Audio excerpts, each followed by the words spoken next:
International students at Hogwarts. This video is purely for entertainment and does not infringe on copyrights or laws.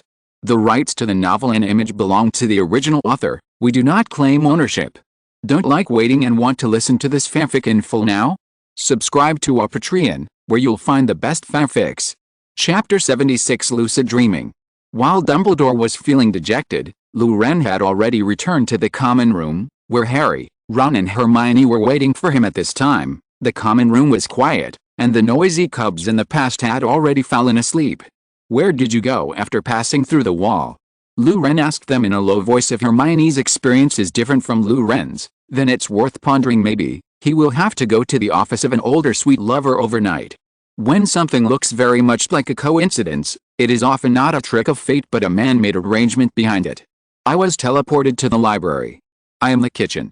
I was teleported to the vicinity of the lounge. Hermione is the library, Harry is the Gryffindor common room, Ron is the kitchen next to Hufflepuff." It did seem to be a coincidence. Lou-Ren was relieved. After the four of them touched their heads briefly, they separated. They finished washing quickly, and quickly lay down on their soft beds. Lou-Ren had a dream. He dreamed that he was lying on a deck chair, and in front of him was an endless rainbow-colored cloud. Sheep were galloping in front of his eyes, jumping a small low fence one by one, and he was counting the sheep contentedly. Counting sheep can't make people fall asleep. The British believe that counting sheep can help sleep because the pronunciation of sheep in English is similar to that of sleep, which can serve as a psychological suggestion. "What are you, a Central Plains man? You should count the dumplings." Lou-Ren turned his head to look at the speaker, and it turned out to be the spindle girl in the portrait he met before, but now she has become three-dimensional, much more beautiful than in the portrait. "Who said I count sheep to sleep? I want to eat shabu-shabu. And you look much better in real life than in portraits. Girl, you are so direct." Lou-Ren snapped his fingers, and a bouncing sheep shed its wool and turned into a plate of mutton slices. There was also a steaming copper pot and two sauce dishes in front of Lou-Ren. "Let's boil the mutton. Why haven't you come recently?" The girl sat down in front of Lou-Ren naturally, and a table and two benches appeared naturally on the ground. "There's a lot to do," Lou-Ren casually said. No matter how beautiful a girl is, he can't disturb him from eating shabu-shabu. He picked up the plate and pushed the whole plate of mutton into it. "You miss me. While waiting for the mutton, you can also tease this elegant woman in front of you. Please wake up." The girl suddenly raised her voice and shouted. All of a sudden, Lou-Ren's cloudy eyes cleared up. He looked around, as if he had realized something. "Is this in my dream? Interesting. Most people are not aware that they are dreaming, except for lucid dreams. Unlike ordinary dreams, lucid dreams are when the dreamer remains conscious during sleep. In the state of lucid dreaming, the dreamer can have normal thinking and memory abilities in the dream, and some people can even make their dreams feel as real as the real world, but they know that they are in a dream middle. And the girl successfully woke up Lou-Ren. Do portraits have the ability to directly enter people's dreams? Lou-Ren was very curious. "No, my existence is very special. You can think that this portrait is my Horcrux. There is a trace of my original owner's remnant soul in this painting. I'm sorry for hiding it from you before." Lou-Ren, death is not the scariest thing to me. Survival like this is the harshest punishment. The girl seemed a little worried about Lou-Ren's overthinking, and hurriedly added, "I don't have much time. I just came here today to tell you, I feel the change is coming." Variety. "I can't tell, but today you seem to be different from before. You have a puzzle, a very important puzzle. This may require you to leave Hogwarts in the future." "Puzzle? Do you mean this?" Lou-Ren took out the Philosopher's Stone from his pocket. "I don't know. I can't predict much of what has passed away. You just need to follow the footsteps of fate." The girl shook her head, and Lou-Ren noticed that even in his dream, that there is no end to the red line either. She raised her chopsticks, picked up a few mouthfuls of mutton, and ate it with a satisfied expression. "Delicious girl. Oh, as an existence between life and death, I don't need to eat.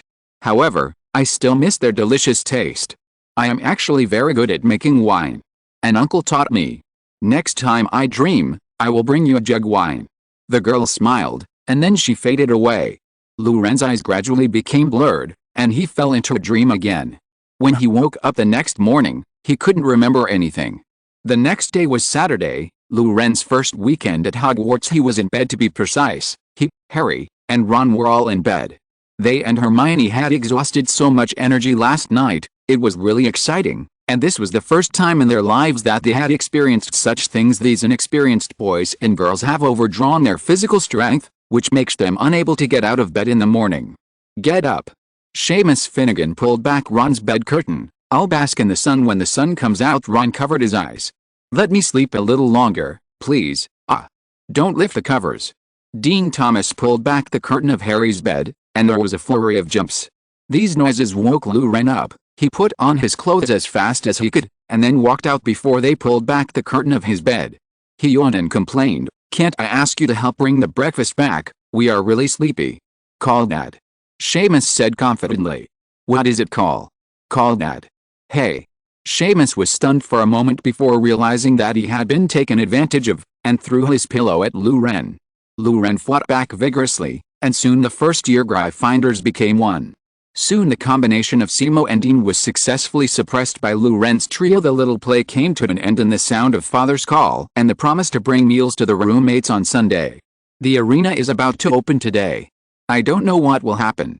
Lou Ren, you seem to be going to challenge Marcus? Can you really do it? Ron said vaguely to Lou Ren while stuffing sausages into his mouth. Say. No problem, don't worry about it. Lou Ren touched a gourd on his waist while comforting Ron. It's you, eat slowly. If you accidentally swallow the mandrake leaves, you will be finished. Ron, hey, please, all kinds of tickets are really important to me. Thank you to those who have been voting. I'll love you. 03. Oh, end of this chapter. Chapter 77. The duel begins. The mandrake leaves they sucked on Thursday night have been sucked for more than 2 days now, and the foreign body sensation at the beginning has gradually disappeared, and they have gotten used to the feeling of having the leaves in their mouths. No problem. Ron waved his hand carelessly. Lou Ren wasn't arrogant either. His own magic power reserves are extremely terrifying. Most senior students do not have such abundant magic power as him, and with his excellent blasting spell, he is not afraid of anyone. Not to mention the gourd that Grindelwald prepared for him. This gourd may not look big, but it is filled with nearly, kilograms of gang's sands mixed with fine gold powder. Adamantite powder is extremely hard and has a strong affinity for magic. They enchant the sands of the gang's river, making them more easily driven by magic. With this treasure, Lou Ren dares to say that Marcus is selling the first bid. Lou Ren was already invincible. He only needs to keep the sand in front of himself and absorb the magic power of most spells through the sand barrier. For these little wizards who haven't graduated yet, the sand shield created by Lou Ren is simply an absolute defense. At the end of the breakfast, Professor Dumbledore announced that all the teachers and students would go to the Quidditch pitch to participate in the duel, thus kicked off the first dueling arena at Hogwarts. At this time, the Quidditch pitch has changed. 3 circular rammed earth arenas with a diameter of 50 feet appeared in the middle of the field. The arenas were about 6 meters high, with some wooden sticks inserted on the edges, and ropes wrapped around the sticks, forming a simple fence. There was a staircase leading to arena. At this time, Professor Snape, Professor Flitwick and Professor McGonagall were already waiting on the stage. They were the referees of the arena. They are all wizards who are proficient in fighting, and they can guarantee the safety of the little wizards to the greatest extent. The stands around the venue haven't changed much, but there is a huge blank scoreboard on each stand. There is also a small button in front of each seat. The button is divided into 2 parts, one with device written on it and one with not a device written on it. Just press the button to register successfully. The system set up by Dumbledore will automatically match them with opponents. Generally speaking, students from different colleges are given priority. As for operations such as roll call duels, you need to report to the prefect, and the school will arrange the event as appropriate after obtaining the consent of both parties. Each student can fight up to 3 duels a week. The interval between duels should not be shorter than 10 minutes. Before the game, the points change of the result of victory or defeat will be announced. The duel is divided into equipment battle and non-equipment battle. Both players in the equipment battle can each choose a magic tool. If the match is successful and one party refuses the equipment battle, the duel will be cancelled or converted to a non-equipment battle. Dumbledore cast a loud voice curse on himself and explained the rules of the duel. The rules have changed a little from when they were first created, mainly in the calculation of points. Then, he announced the beginning of the duel. A sentence appeared on all the scoreboards: "This is the opening of the first Hogwarts arena." Then the writing seemed to be erased by an invisible hand. Many young wizards showed excited expressions, discussing the Hogwarts arena with their friends frantically. At this time, two pairs of names also appeared on the scoreboard. Special duel, Marcus Flint vs. Oliver Wood. Non-machine fight. The winner gets, points, and the loser gets no points because the points are zero. Referee, Severus Snape. Special duel, Fred Weasley vs. Montague. Non-machine fight. The winner gets, points, and the loser gets no points because the points are zero. Referee, Minerva McGonagall. It is worth mentioning that in the special duel, the name of the person who initiates the duel is on the left, and the name of the person who accepts the duel is on the right. The little wizards became agitated, and there was a special duel between two pairs. While they were discussing excitedly with their companions, a third pair of names also emerged. For an instant, the entire Quidditch pitch seemed to be silenced, but then the sound became several times as loud as before, and a huge din filled the pitch. The names of the third pair are, Special Duel, Percy Weasley vs. Gemma Farley. The pitch is already boiling. A duel of three pairs, all between Gryffindor and Slytherin, and the third group is a challenge initiated by the weak. The grievances between Gryffindor and Slytherin have always been a topic that the Badger House and the Eagle House love to talk about. They can talk about it for a day, and even the story of the lion and snake can be eaten. "He's crazy," Ron shouted in shock. "He's even crazier than Lou Ren. Although he can add, points after winning, he will be beaten and crippled. Professor Flitwick is a dueling master, he will be fine." Hermione comforted him. "Percy is not impulsive, he will not act recklessly. Since he dares to initiate a duel, he must have enough grasp. According to the rules, once Gemma Farley loses, 150 points will be deducted, and her arena will basically be abolished this semester." Lou Ren analyzed next to him, and Gemma Farley only adds, points for victory. It can also offset the number of times she played once, which is not a great loss. And Percy should have his own ideas. My God. Ron still couldn't believe it was true. Gemma Farley is the prefect of the 7th year of Slytherin. And it is said that no one in Slytherin is her opponent. In fact, Ron's statement is quite conservative. Gemma Farley often travels around during the holidays, and her footprints are all over the world. When she came back from her travels, someone from the outside world even gave her the title of Star Witch. At this point the 6 duelists had already entered the arena. Except for Gemma Farley, the other 5 people went to the ring honestly, but she was a little different. She stood in the front row of the Slytherin audience and flew straight down. Like an elegant swan, she danced in the air and finally landed slowly on the ring. Just relying on this wonderful levitation technique, he gave everyone present a blow. All of a sudden, there was thunderous applause in the stands of Slytherin House, and all the Slytherins were cheering. In stark contrast were the other 3 academies. Their voices seemed to be choked. Soon they reacted. Gryffindor booed, and Hufflepuff and Ravenclaw gave a round of applause as the neutral crowd. With Dumbledore's order, the duel between the 3 groups of wizards officially began. The original big story begins. Let me see your support. End of this chapter. Chapter 78. Silver Dragon. In all fairness, Gemma Farley is quite a beautiful witch. Her hair color was as dark as the night, and she was wearing a dark robe and a 3-cornered hat of the same color as her hair. She wore a Hogwarts prefect badge and a brooch in the shape of a 6-pointed star on her chest. Thick and smooth long black hair hangs over her shoulders, and if you get closer, you can still smell a faint fragrance. Her attire was out of place with the Hogwarts students around her, and the only telltale signs of her Slytherin status were a touch of green on the lining of her robe cuffs and an emerald ring on her left pinky finger. After landing lightly on the ring, her eyes hadn't opened yet, and she had a faint smile on her face. Compared with the tense atmosphere in the other 2 rings, Percy seemed to be the boys' favorite ring. It's the same as a girl asking out to confess. On weekdays, this witch has been in a state of seclusion since entering the 7th grade. She doesn't go to class very much. Later, she applied to the school for a single dormitory. Since then, even the girls of the same grade have rarely seen her. The most special thing is that the professors of the school seem to have acquiesced in her long-term absenteeism. It was also the first time that Lou Ren saw this girl who was faintly becoming a legend. It's so beautiful. He sighed from the bottom of his heart. The little wizards of Hogwarts enter school at the age of 11, and generally graduate at the age of 18. In the Muggle world, it is a group of high school graduates. Many girls who have just graduated from high school don't even know how to make up. The magic world is similar. Most of the girls are naked, relying on a pair of makeup to conquer the world. The core is a word. Youth is invincible. As an older youth, Luren can be said to be, although the body has become smaller, but the mind is still the same. His aesthetic views have not changed. In his eyes, the girls at Hogwarts are just like his daughters, especially those lower grade students. There's a good impression, but love should be avoided. If you accidentally fall in love with a girl who is too young, you have to go to Azkaban to study. But the girl in front of me is very different. She feels like a professional woman who has graduated from university and worked for a year. Luren was attracted by her temperament. This sister is really handsome. Drowsy. There are many obstacles. The two arenas next to it are already fighting lively, with spells coming and going. It looks lively but has no technical content. It feels like a turn-based game. You cast an offensive spell, I receive a defensive one, and then hit back with a backhand. Whoever can cast 2 offensive spells in a row will gradually gain the upper hand. It feels like the original Yu-Gi-Oh! In Hearthstone. Whoever shoots the monster with a dominant figure first wins. Percy and Gemma were not in a hurry to start the fight either. Gemma was teasing a butterfly hovering over her finger, and Percy was watching her. Gemma quickly noticed Percy. Oh?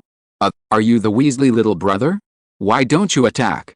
Percy's face was black. It's been a long time since anyone called him little brother. You don't look ready.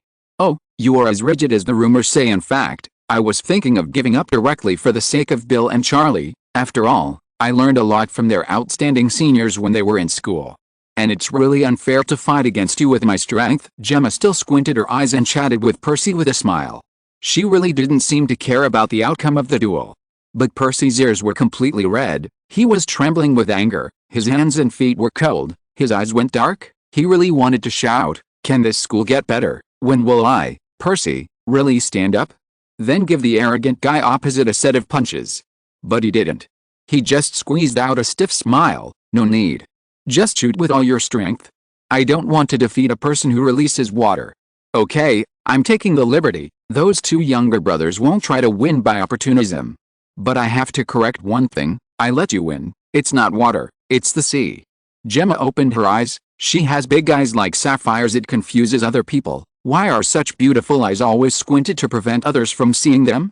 It is a pity that there is no audience for such beautiful eyes. She seemed to be getting serious. Declaration. You depend on me, and my destiny is with you. Should be higher than the starry sky, longer than eternity. God's contract. Answer my call. I swear here. I will be all the good in the world and punish all the evil. Let's be alive now.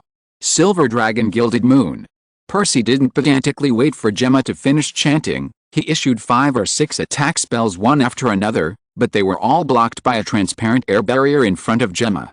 Although it was the first time Percy had seen this kind of magic with chanting, it did not prevent him from seeing the power and mystery of this magic. The magic that Gemma casts is completely different from the magic taught by Hogwarts. It can even be said that it is incompatible with today's wizarding world. Only wizards in ancient times would do this. The current mainstream in the magic world is to cast spells through short spells and amplify mana through ones. However, wizards with profound mana are pursuing wandless and silent casting. Grindelwald, who stands at the top of the food chain in the wizarding world, reads the rune and shuts whatever he wants. This kind of lengthy spellcasting is simply unheard of and never seen. But it doesn't mean that lengthy magic is bad. On the contrary, there were some magic with chanting in the ancient times, but it is basically extinct now, and all of them are powerful spells. The downside of this spell was that it would be a target during the chanting, but since Percy couldn't interrupt the casting, there was nothing he could do about it. Gemma finished her chant, and she actually cast an extremely rare summoning magic in the entire Hogwarts. Only Dumbledore can summon magic, and his pet Phoenix Fox is his summoned creature. Now Gemma is part of a group of wizards who master summoning magic. Her summoned creature is a dragon. Unlike the 12 known dragons in the wizarding world, her dragon was a silver dragon, a variation of the Australianopoly. When she was traveling during her 6th grade summer vacation, she had an adventure. She signed a contract with a young silver dragon and became a dragon mage. Silver Dragon Liuai was much more beautiful than other dragons. She is 3 meters long, and every dragon scale on her body is very well proportioned. The dragon wings, which are about the same width as her body length, stretch out to both sides of her body. A silver horn less than a foot long. She has a string of silver ground dragon fins on her back, spreading from the neck to the tail. Around her body, there is a layer of purple halo, which contains a strong magical atmosphere. After she appeared on the stage, She immediately breathed out, heading straight for Percy. End of this chapter. Chapter 79. The breath of the silver dragon was sky blue, and even tens of meters away, the people in the stands could still feel the biting chill in the breath. There was an uproar. Some senior wizards vowed before the start of the game, "What scene have I not seen?" Now they have changed their minds. They have never seen this scene before. Who can resist being sprayed by a dragon at close range? Many Gryffindor girls screamed. In their view, Percy, who was hit by the dragon's breath at such a close range, had no reason to survive. Even Dumbledore and Professor Flitwick were too late to rescue. No. Ron let out an earth-shattering scream, and Laurent saw tears rolling in his eyes. In the stands in the distance, Dumbledore showed a helpless smile. The little wizard is simply a little monster now, and Professor Flitwick quietly put away the wand in his hand. He almost intervened in the match to stop the duel just now, if it wasn't for the last moment. The frost cleared, and Percy was still alive. He had just cast the iron armor curse 3 times in a row to block the dragon's breath. Gemma raised her eyebrows, which was not beyond her expectation. No one dares to challenge herself if she has no real skills according to her observations. If the Percy in front of her fought against the other 2 people in the ring, the winner would be determined within a few rounds. This is my partner Liuayu, and it is also the strongest magic I have mastered. Gemma snapped her fingers, and the light in Liuayu's mouth flickered again. Percy ran quickly, trying to close the distance with Gemma, but she easily pushed away with magic. Don't engage in meaningless duels anymore, the outcome is already decided. Gemma shook her wand, and several vines suddenly appeared on Percy's body, binding him into a dumpling. At this time, Liuayu also flew in front of Percy, aiming her long mouth at Percy's face. Percy could feel the thick, almost materialized magic gathering within a few feet of his face. His face turned pale, lost. Facing the absolute difference in strength, Percy chose to admit defeat. At this time, the competition of the other 2 arenas was coming to an end. The battle distance between Fred and Montague gradually approached, and Fred had an idea. After firing a stun spell, he strode forward to close the distance, and then punched Montague with a left uppercut. Montague blocked the stun spell but failed to block the stun spell, physics, and was directly KO'd by a punch. The blow was so powerful that Fred's fist was swollen. After the game, he didn't even have time to congratulate, so he went directly to Madame Pomfrey to ask for the anti-swelling potion. On the other side, Wood and Marcus were evenly matched, but when Percy was hit by the breath, he was distracted, was successfully attacked by Marcus, and was finally knocked away by a spell. Some snail-like tentacles quickly appeared on his face, and he lost his fighting power. In the end, in the first 3 duels, Gryffindor lost 2 and won 1, falling behind. In the next half an hour, the little wizards enthusiastically signed up and took turns to duel, especially Gryffindor and Slytherin, % of the duels were duels between them, and all special duels were contributed by the 2 colleges. The feud that had built up between the 2 academies began to erupt in the arena. Planting vegetables in groups resolved the conflicts in the lower grades, but the gaps in the upper grades could not be resolved by growing a few vegetables together. Some people found out that the conflicts intensified because of growing vegetables, and then they met to fight together. But as long as it's vented, it's a good thing. The names on the scoreboard change rapidly. The duel of the little wizards is actually very fast, basically no more than 1 minute from the stage to the end. In order to save time, they will all wait at the team entrance of the Quidditch pitch first, and then they will rush in after the last group. Although Slytherin and Gryffindor are fighting fiercely, the current highest ranking is Hufflepuff Quidditch team seeker Cedric Diggory. He leapfrogged a Ravenclaw 5th-year student, so he scored 30 points in one fell swoop and jumped to the top of the list in one fell swoop. The whole Hufflepuff house erupted when he fought hard to win. For many years, Hufflepuff has been the background board of Hogwarts, and the only key word is honesty. Now they have finally shown their limelight, and Hufflepuff finally ushered in a hero. But shortly after Cedric's win, his limelight was stolen by another. For this, Laurent could only express his apologies because he submitted a dual application very early, and Marcus accepted his application immediately after the half-hour cool-down period. Not long ago, Marcus was sitting carelessly in the Slytherin auditorium, enjoying the compliments from the people around him. After all, it was not some unknown person who lost to him, but Oliver Wood of Gryffindor. He laughed when an owl flew up to his seat with an invitation to a special duel. I thought that little guy didn't dare to come up, but I didn't expect him to be a kind. A student on the side chimed in, maybe it's too early to apply for a duel? Anyway, there is no option to cancel this option. There was a cheerful air in the Slytherin audience. Marcus noticed the words equipment warfare on the letter, and he fell into deep thought. After a while, he showed a bright smile. He has a great idea. News of Lou Ren's duel still leaked out. Hulala suddenly surrounded him with a group of people. Fred and George bear the brunt. Can you do it? Can't you, Fred? You may be out of your head. I don't think so, George. Fred and George were already surrounded by Lou Ren, saying one sentence after another like a crosstalk. If it doesn't work, you can punch him in the nose. Fred, he can't hit that guy's nose. Then beat him. Lou Ren couldn't stand the noise, so he hurriedly squeezed out of the crowd on the pretext of going down to line up. When Lou Ren vs. Marcus Flint appeared on the big screen, Hogwarts was boiling again just now. Cedric's victory over his opponent by 2 levels was already legendary enough. They didn't expect to see the good show between the 1st grade and the 5th grade. Although no one was optimistic about Lou Ren's duel still became the focus of attention. They wondered why Lou Ren had the confidence to challenge Marcus, who was in the 5th grade. Soon someone noticed the 3 words machinery battle written on the scoreboard, which made the little wizard start discussing again, because before that, no one had engaged in a machine duel. Soon, a line of swashbuckling characters appeared on the scoreboard. Lou Ren vs. Marcus Flint, weapon battle. Lou Ren gets, points for winning. Marcus Flint gets, points for winning. Lou Ren loses no points, and Marcus Flint gets, points for losing. Referee, Severus Snape. At this time, Lou Ren was waiting in the audience. End of this chapter. Chapter 80. Newton's Tears. Soon, it was Lou Ren's turn to play. He walked up to the ring step by step. When he stood on the ring, he looked around and could only see dense figures, the silver-green of Slytherin, the red-yellow of Gryffindor, and the yellow of Hufflepuff and Ravenclaw blue. In addition to the figures whose faces could not be seen clearly, Lou Ren could also hear the hustle and bustle of the auditorium. These sounds mixed together to form a bee-like buzzing sound. Whether these voices were positive or negative, Lou Ren couldn't tell the difference, and he didn't want to. The result would come out soon. When the dust settles, all the noise will disappear. He had what he had to do, which was to beat Marcus cleanly. Judging from the performance of him and Wood just now, he has great hopes. When he stepped onto the ring, he felt that the surrounding voices became quieter, as if he was in a well, and the outside world had nothing to do with him. All you have to do is win. However, Marcus has not played for a long time, which is very abnormal. Soon everyone's confusion was answered.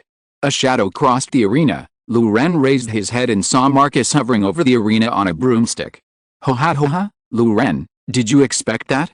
This is my weapon.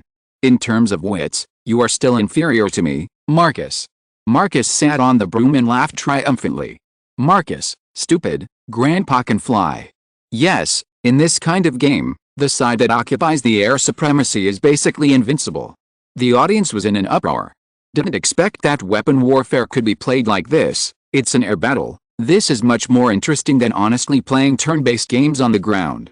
Lou Ren looked up at Marcus, and Marcus looked at him, suddenly had an idea, and spit out a mouthful of phlegm. Slap. Lou Ren dodged the falling object, but Snape next to him was not so lucky. Some spit spattered on the corner of his robe. Snape's face suddenly became ugly. Can we start? Snape looked somber that he could drip water. Although Marcus couldn't see the situation on the ground clearly, he was still familiar with the voice of his dean. Hearing the voice, didn't the dean seem very happy? His survival instinct made him swallow the words that came to his lips. He shouted at the top of his voice, "Can we start?" Snape didn't want to talk to him at all, and waved his hand casually. The battle begins. Now that the air supremacy is controlled by the opponent, Lou Ren can no longer give up the upper hand. If he really takes the upper hand, he will really go far in this round. Confringo. At the beginning, I used a blasting spell to test it out, but Marcus dodged it without any surprise. Marcus is not a reckless person either. He has inquired about Lou Ren's details and knows that he has powerful blasting spells and lighting spells, so he chooses to use a broomstick attack. Lou Ren obviously didn't hope that he would be a hit with his first attack.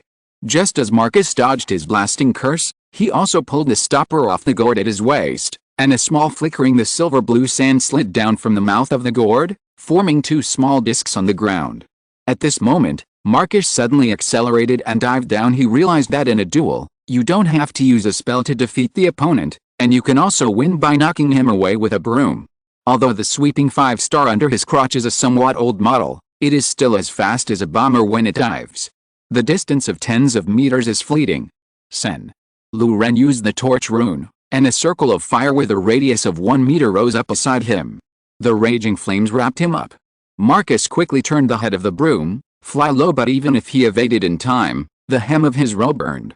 He quickly took out his wand to put out the fire. Lu Ren immediately dispelled the flames, and the hairs on his body covered by the flames were curled up slightly. If it was a little later, he might be on fire. While Marcus was putting out the fire, Lu Ren used another rune. Is means ice, which can condense water vapor in the air into ice. Of course, Lu Ren was able to cast this spell only because of the humid morning air in Scotland and Sahara. Even if Lu Ren cast this spell 100 times, he would not be able to save even a small piece of ice.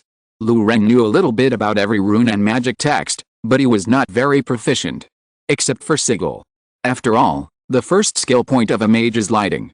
As for the latter, Lu Ren thinks that he should focus on melee combat, one-handed sword, two-handed sword, charge, whirlwind, block, shield slam, unyielding will, war roar, and finally fill up his physique. Fred's punch just now has the demeanor of an orthodox mage.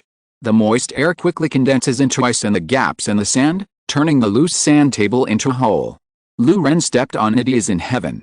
All teachers and students in the school, W Marcus, Greek letter sigma, degree Cyrillic letter de degree, what's up? Why is it that a wizard can fly by himself now? Can you give Newton some face? This is England. If the wizards knew about Newton, they would definitely go to his grave to offer a bouquet of flowers, and by the way, fix his coffin boards a little more firmly. At the scene of this game, the floating droplets were not mist, but Newton's tears. Lu Ren is still governed by gravity, but Newton's third law also applies. When two objects interact with each other, the forces exerted on each other are equal in magnitude and opposite in direction. This is what Newton said. As long as gravity is overcome, Lu Ren can naturally float in the air. Lu Ren cast a floating spell on the sand table and overcame the gravity generated by his own weight, so he could naturally fly. The sand table is to make the target of the spell easier. If you cast the floating spell on yourself, the situation will be much more complicated. There is no time to care about others during the battle. If you fail, you may fall directly from the sky. As he ascended rapidly, he cast a spell on Marcus. A blasting curse shot out from the tip of Lu Ren's staff like a cannonball, and Marcus could only dodge in embarrassment. The torch just now left him with lingering fears, and he didn't dare to approach Lu Ren rashly again. If he really cast the burning curse, the little water he created with clear water like a spring would not be able to extinguish the fire. The dodge spell disintegrated after flying for a certain distance in the air, and returned to the form of magic particles. Although Marcus was in a panic, he didn't panic. He knew that as long as he hid for a while, the magic power of the little wizard in front of him would be exhausted at that time. I will definitely give him a note of split, so that he can remember it long. Thinking that the victory was just around the corner, Marcus couldn't help but secretly rejoice. This first-year wizard was really beyond his expectations. He secretly thought in his heart, if he didn't have the broomstick, he might have lost already. Fortunately, he can drag him to death with his superb flying skills. It's not good. Hermione also noticed Lu Ren's dire situation in the audience. Although Lu Ren has completely suppressed Marcus now, his stamina is not enough, just like a blitzkrieg encounters a big depth. Now Marcus has the whole sky as his depth, and he's already sure of victory. Good news, I got recommended. I will recommend it next week, so that more book friends will come to read my book soon. I hope the book review area can be more lively. Thanks to Ranger Firefox for the reward. Thank you for your recommendation tickets, favorites, and chapters. Seohua, end of this chapter. Chapter 81. Look at this spell, it's long and thin. While bombing, Lu Ren was also driving his sand table slowly closer to Marcus. He needed a chance for Marcus to fly within range of his sun rune. There are only two ways for him to win, either to shoot Marcus down with an explosive spell, or to close the distance and give him a deadly shot. It's a pity that although the floating spell can change the direction of objects, it doesn't move as fast as a broom. If Marcus wanted to, he could pull the distance between the two meters in a few seconds. But he can't do that because the distance is widened. Lu Ren will also be outside his attack range, and it will be miserable if he is judged to be a draw by Professor Snape. If it is another professor, Marcus feels that he will definitely be beaten.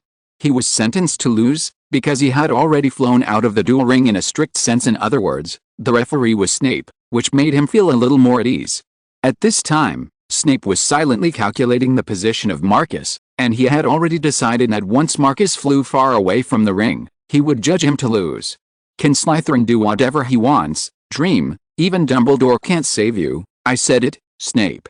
Finally, Luren thought of an idea when his mana was consumed by half. Generally speaking, when Luren casts the explosive curse, he wraps the magic power in a ball and shoots it out, and it will explode when it hits an object. What does this look like? The relationship between anti-aircraft guns and aircraft. The efficiency of a single anti-aircraft gun to hide an aircraft is extremely low. Dozens or hundreds of anti-aircraft guns fire continuously when the anti-aircraft gun is fired, creating an explosive minefield and barrage where the aircraft must pass. As long as the plane comes over, let it escape from death. Therefore, it is said that the aircraft relies on the net firepower rather than the burst fire. So here comes the question, how can Luren use net firepower alone? The effect of him shooting a machine gun alone is already shocking.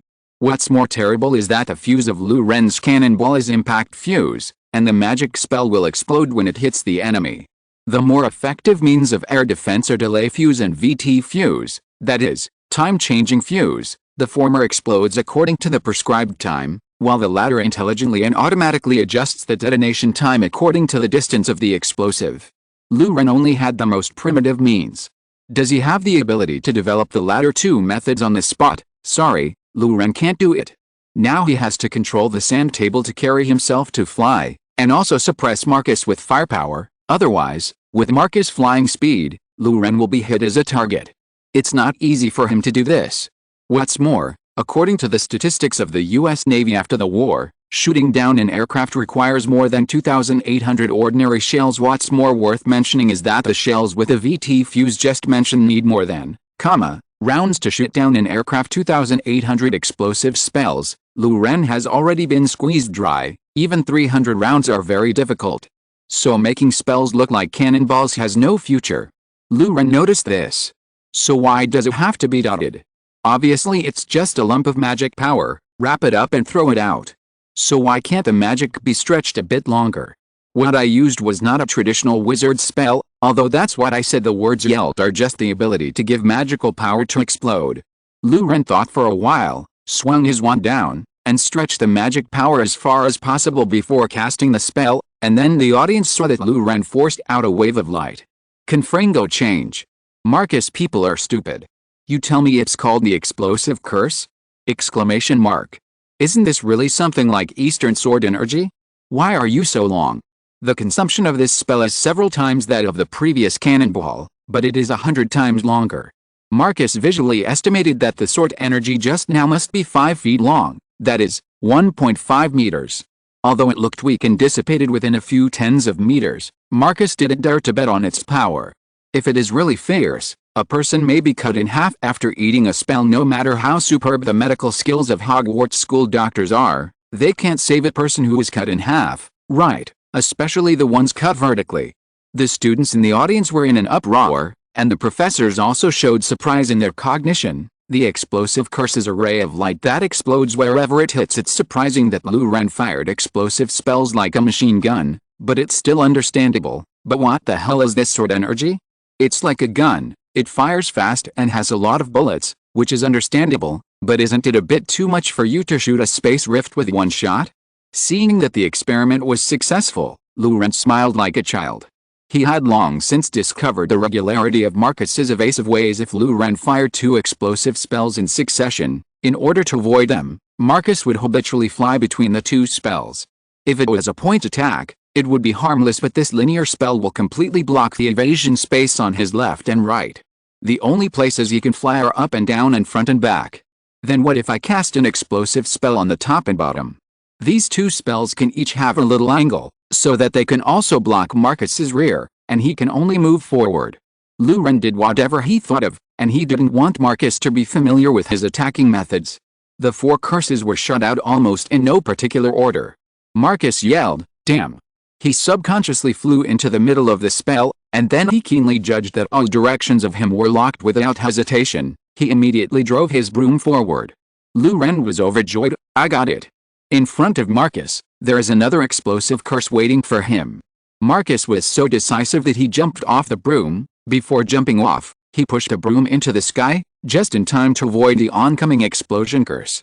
Marcus plummeted to the ground. There was a burst of exclamation from the stands of Slytherin College, while Gryffindor's place became a sea of joy when Lou suppressed Marcus. It doesn't matter if you can win or not, it's already amazing to be able to beat the 1st grade and the 5th grade like this. Would you expect a La Liga team to beat a La Liga team? Marcus didn't panic at all, his hand holding the wand shook in the air. The broom is coming. He cast a coming spell. The broom that was flying into the sky turned its head and rushed towards Marcus again. Over. A classic pursuit problem was born. Assuming that the initial velocity of the broom is 20 meters per second, Marcus jumps off the broom to do free fall. When he is 50 meters above the ground, the broom flew upwards at an angle of 30 degrees, and he released a flying curse 1 second after falling, ignoring the time of the broom turning around. The initial velocity of the broom is 0. After turning around, gravitational acceleration is taken as 10 m. What is the minimum average speed of the broom before Marcus hits the ground? The book will be recommended at 2 o'clock this afternoon. I'm really nervous. I hope I can do well in my water push test. Today, Chapter 2 is advanced to 2 o'clock. The next chapter will end the arena plot, and a new one will start tomorrow. End of this chapter. If you're listening to this novel on a channel other than Fanfic World, it means they downloaded and uploaded it without effort. We cordially invite you to visit our channel, Mundo Fanfic Novelis. There you'll find the original version of this story, and you can explore many other novels of various genres. We're waiting for you to immerse yourself in a world of incredible novels. Chapter 82. I am Duel King. Very sincere request for collection. Marcus got his broom and rode on it quickly. Lou didn't just stare blankly. Lou imposed the original cow rune on himself. The function of this rune is biased towards healing, but it also has a strange side effect. That is, it allows oneself to gain strength like a cow.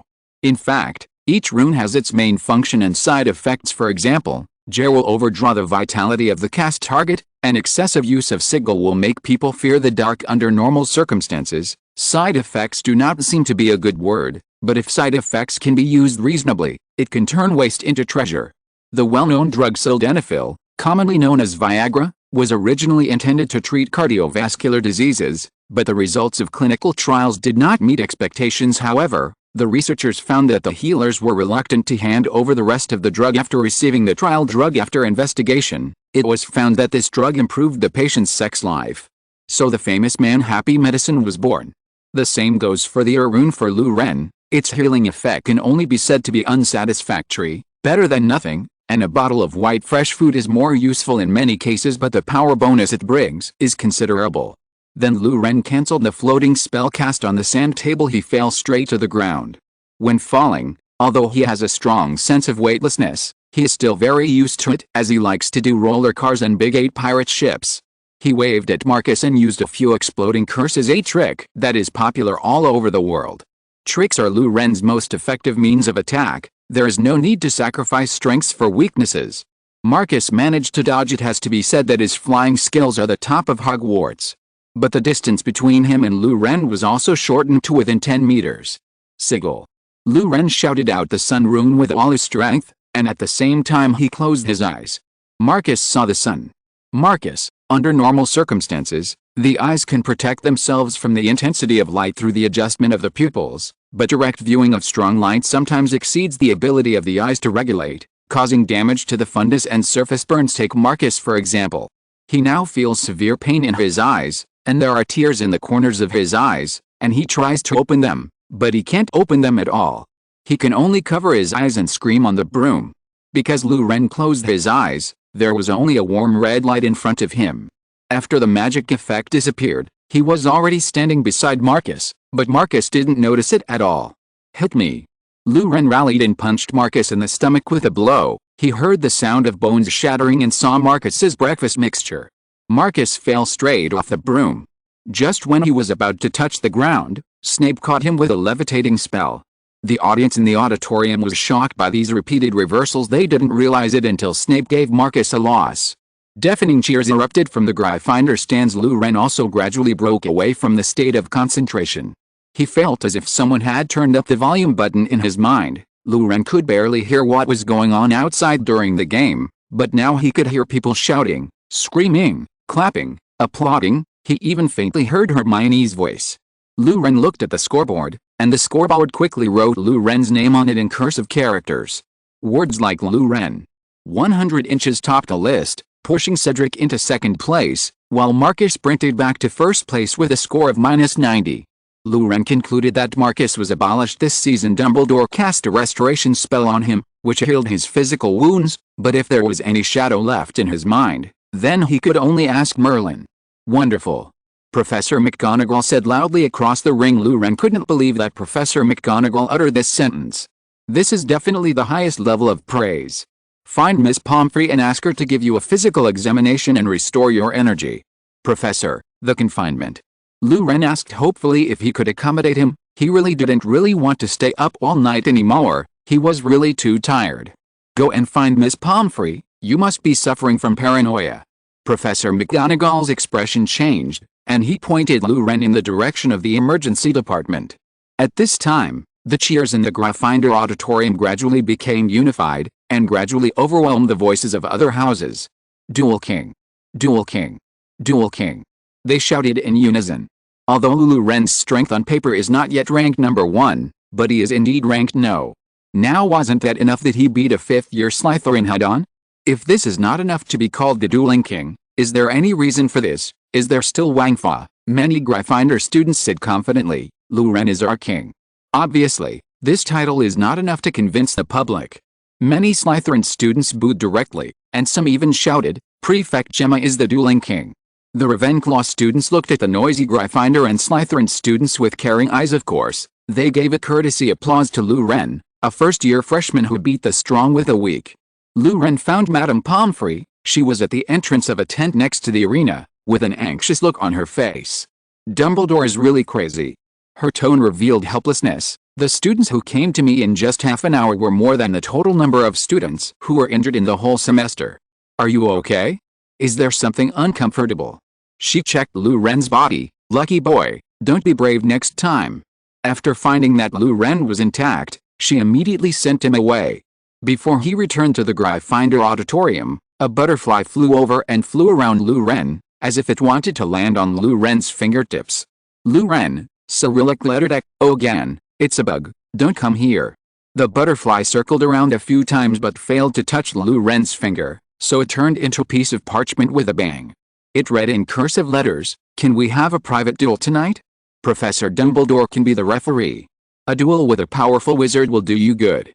Gemma Farley. Lu Ren thought for a while, borrowed a quill from Madame Pomfrey, and wrote this sentence on the back of the note. Another day. After finishing writing, he threw the paper into the air. As he expected, the paper turned back into a butterfly and flew away unsteadily. The plot of the arena has come to an end. Starting today, this book will usher in its first water test. Your collection, reading, and chapters are the greatest support for me. It has been more than a month since I wrote this book.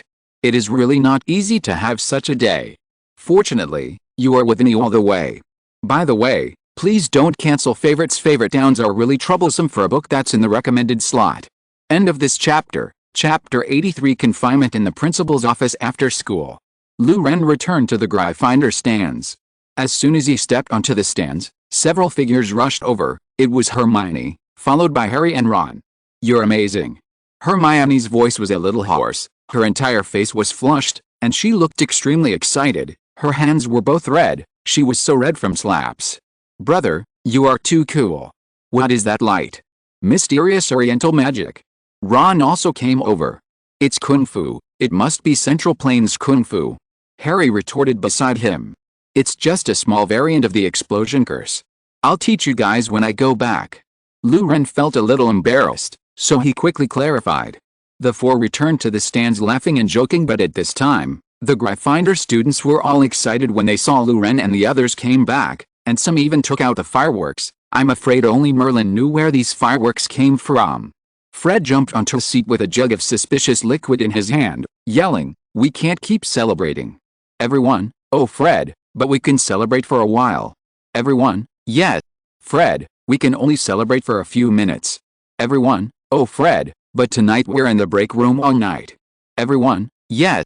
Fred, there's an arena the next day. Everyone, oh Fred, We'll hit the reps today. Everyone, yes. Fred, Cedric scored 30 points at once. Everyone, oh Fred, but Loren scored, points. Everyone, yes. Fred, Slytherin dare not fight Loren. Everyone, oh Fred, but there's us. Everyone, yes. Fred, happy times are always short. Everyone, oh Fred, events like this happen every day. Everyone, yes. After Fred got up from the provocations of the crowd, he jumped off the seat and drank the liquid in the kettle in one gulp, then joined the sea of carnival. After a short celebration, the lion cubs calmed down, with the help of Professor McGonagall. In the next game, they fought fiercely with Slytherin, and by the end of the arena in the afternoon, the students from both colleges had run out of times. Even a freshman like Harry went up and participated in several duels. Loren also won 2 games with ease, raising his points to 140 points. Because the hidden points were too high, the system only matched him with students above the 3rd grade. Just as everyone was leaving the meeting contentedly, an owl flew over and threw a piece of paper into Loren's hands. It's Professor McGonagall's message. Loren, your confinement will start after dinner tonight. Find Dumbledore in the headmaster's office. The password is Cocoa Beans. Miss Granger and Mr. Weasley's confinement begins at 8 tonight. Find Mr. Filch in the trophy room. Everyone's smiles gradually disappeared. Fred and George came over to reassure them, saying that we would have a good time without them. Ron's mentality was out of balance on the spot. Loren was a little strange. Why did Dumbledore ask him to go there? Soon it was evening. Loren hurried to the principal's office after dinner, and he came to this office again. He knocked on the door, then pushed it open and walked in. I come here more times than I go to the classroom. Loren complained directly to Dumbledore, very frankly, without any attempt to hide it. Shouldn't you say good evening first? Dumbledore smiled. And shouldn't you sit down after I say sit down? Loren, cut. Seeing Loren's attitude of admitting his mistake sincerely like a cat that has been caught in a mistake and being brave next time, Dumbledore had no choice. You sit. I'm already sitting. It's for the sense of ceremony. I still have to say this kind of polite talk, you know, we old stubborn people don't know how to chat without being polite first. Loren. Life has been very colorful recently, and I've already had a confinement. Dumbledore's expression was not very serious, and he seemed to be mostly joking. What else could Loren say? The reasons for his imprisonment were so shameful that he would rather bear the notoriety of academic plagiarism than tell the truth. I told Mag that you are in confinement with me this week.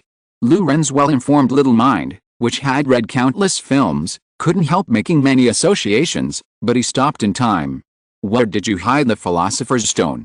Dumbledore asked curiously. He felt it was necessary to care about the current situation of the Philosopher's Stone. I stuffed it in an old sock and threw it in the corner of the cat bag. Loren said calmly, as if what he was dealing with was not a Philosopher's Stone, but a pack of magician instant noodles. Dumbledore. What do you think? Why do you wrap things like the Sorcerer's Stone in your socks? Dumbledore felt his blood pressure rising, and his smile gradually stiffened. Because I'm not very embarrassed to ask for Hermione's socks.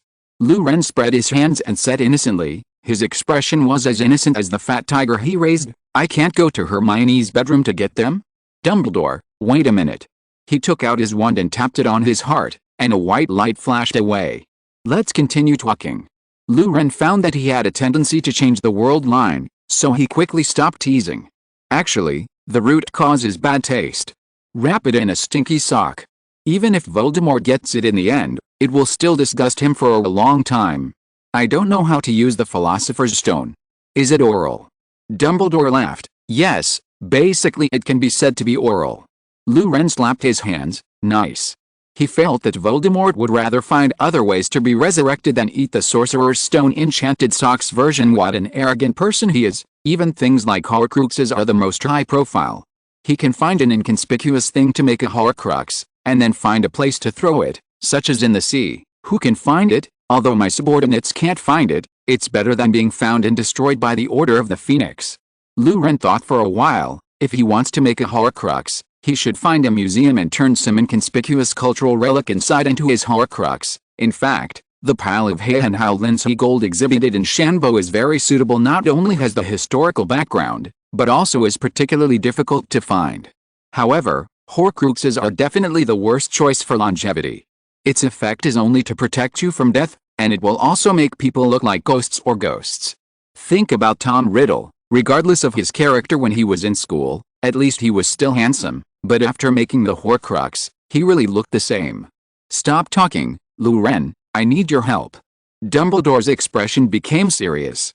There were very few chapters in the arena before, and the collection has also slowed down. Don't you all like this kind of plot, or is everyone back to school?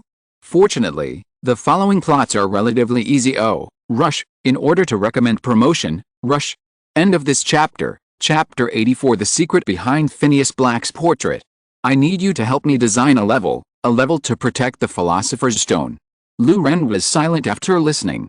How did you find it on my head? Although he wanted to complain, it was interesting to think about it carefully, and he had already had a bold idea in his mind. Professor, can you open a seal so that others cannot enter or exit unless certain conditions are met? Can. Then can you fix the transformation and magic on the card? Can. Luren, damn it. Dumbledore is too awesome. In this case, it seems that it is really feasible to make a card game? Luren, really? I don't believe it. Let me see. He had to see if Dumbledore could actually do it. Okay. Dumbledore agreed. This magic is a bit complicated. I'll go get some materials. You wait a moment, about 15 minutes. Then Dumbledore walked out of the office. Luren suddenly became excited. If I have to wait for a quarter of an hour, then I can only wait, but if I have to wait for a quarter of an hour, of course I have to get up and walk around during this time. Won't my eyes be allowed to approach the gap under the portrait? Luren, upright arrow, go. Luren showed a planned expression. He got up quickly and found the portrait of Phineas Black. At this time, most of the principals were resting, and no one noticed Luren's actions, or pretended not to see what he did. Luren leaned down and put his eyes under the portrait. His movements are a bit like those of idiots peeping under girls' skirts, but the difference is that Luren is much more handsome than those idiots. Nice. He really saw a blurry mass. Could it be that I can really get the Hogwarts title deed? Luren was a little excited. He didn't want to own this thing, mainly because he was a little curious about the title deed, and as the headmaster, Dumbledore might need this thing more than himself. Maybe he could use it to catch Voldemort. Luren was so excited that he didn't notice that most of the principals were already awake. When they saw Luren's position, they couldn't help showing strange expressions. Oh, the headmaster must be very uncomfortable wearing such a thing on his back every day, right? I, Luren, am a gentleman with a golden spirit. Helping others is my duty. The contents were pulled out. Hey? What is this? Luren was stunned. What he took out did not look like a land deed. What he got in his hand was a brown delicate glass bottle. Son, put it back. Suddenly, a thick bass voice rang in Luren's ear. Luren was so frightened that he almost dropped the bottle on the ground. His current mood is as if a child who secretly played with a computer was caught by his parents. He looked away from the bottle, and he saw the portraits in the principal's office staring at him. At this moment, Luren really understood. The world focuses on you. Put it back. A seemingly dignified witch also spoke. The remnant of the ancient demon god Eris is sealed in this jar. If it gets rid of the seal, the consequences will be disastrous. It's bound to be a disaster. A headmaster with a big beard also spoke. His voice was like thunder. Only the blood of the noble Black family can suppress it. Phineas Black said arrogantly. Luren was stunned. This bottle has such a background. Dumbledore actually put such a dangerous thing in his office. Isn't he afraid that the bottle will fall out and break? Luren was a little confused. But he was indeed bluffed by the principals. But when he was about to put the jar back, through a subtle angle, he saw the contents of the jar clearly. Why so familiar? There are small balls inside. Each ball seems to have a small sticker on the upper surface, and the lower surface is wrapped by something like a cup. Luren. Why does this thing look more and more like a kind of chocolate? Luren ignored the words of the principals and took a closer look at the jar. Luren, this is Ferrero, right? It's definitely Ferrero. Principal, could it be that the body of the demon god is Ferrero chocolate? Luren held the jar and questioned the principal who just yelled the loudest. Headmaster. Seen through. I don't understand what you're talking about. His eyes wandered, not daring to look directly at Luren. Luren understood everything. After Luren took a closer look and confirmed that the jar was indeed Ferrero, he opened the jar with a bang, and then tried to pour out the chocolate inside. As a result, the poured chocolate has piled up into a hill, and the jar still looks full. Is it really okay for a 100-year-old man to eat so much chocolate? Well, wizards with magic can be a bit capricious. I haven't heard of a wizard dying of diabetes. And what a luxury! To cast such a spell on a sugar bowl. The Ministry of Magic has very strict control over the untraceable stretching charm, and everything made with a spell must be approved by the Ministry of Magic. Lu Ren's cat bag is approved. Lu Ren was skeptical about whether Dumbledore's chocolate jar had permission. But messing with other people's things is always wrong. Lu Ren quickly put the chocolate back, and returned it to its original place. Not long after, Dumbledore returned with a small handbag. After briefly introducing the rules of Yu-Gi-Oh to Dumbledore, Lu Ren crossed his waist proudly. I named this level as Yu-Gi-Oh. Dumbledore fell into thought. Seems interesting? In fact, Lu Ren doesn't know much about Yu-Gi-Oh, he only knows a little superficially. What he described to Dumbledore is roughly the rules and cards of the first generation. In fact, it is also very simple, that is, you can draw a card every round, normally summon a monster, and can also special summon some monsters to make a few magic traps. There are up to 3 monsters and traps, and you can also cast magic from your hand. At the beginning of the duel, the HP of both parties is 4,000, and the initial hand is 4 cards. The person who makes the first move cannot draw cards in the first round. At the end of the round, the maximum number of cards in the hand is 5. Clear the HP value of the opposite side first to win. That's the general rule, and it's pretty simple if you don't consider other weird things. Well, the Yu-Gi-Oh in reality is already complicated enough to dissuade Mengzin, so there is no need to make the Hogwarts demon version too complicated. It seems that this can indeed be used as a defense mechanism for the Sorcerer's Stone. I need to study it with Professor McGonagall. Thank you, child, for providing a very good idea. Dumbledore made a decision after thinking for a while. Without further ado, I'll call Minerva here. Thank you for your support, and I hope you can accompany me on this journey. If you find any typos or bugs, please be sure to point them out, and I will make changes immediately. End of this chapter. Chapter 85 Fantasy Linkage. I play Yu-Gi-Oh! At Hogwarts. Soon Professor McGonagall came to the principal's office. Dumbledore gave Professor McGonagall a brief description of his and Lu Ren's thoughts. Professor McGonagall looked at the two in front of him for a while with extremely strange eyes. After listening, she felt that the old and the young were just messing around, but since Dumbledore wanted to do it, she naturally needed to obey. So the crux of the problem is how to realize this project. Professor McGonagall is like a programmer who received a project letter from a planner, and she fell into deep distress. Obviously, this thing is not easy to handle. It's easy to say, but to achieve this kind of operation requires a very high level of transfiguration and the ability to solidify a spell on a card. The intruder also needs to have an opponent who can play cards. This is actually the category of transfiguration. Professor Dumbledore, although arranging such a magic is extremely complicated, I think you can give it a try. This is nothing more than a variant of wizard chess. I happen to be planning my wizard chess formation these days.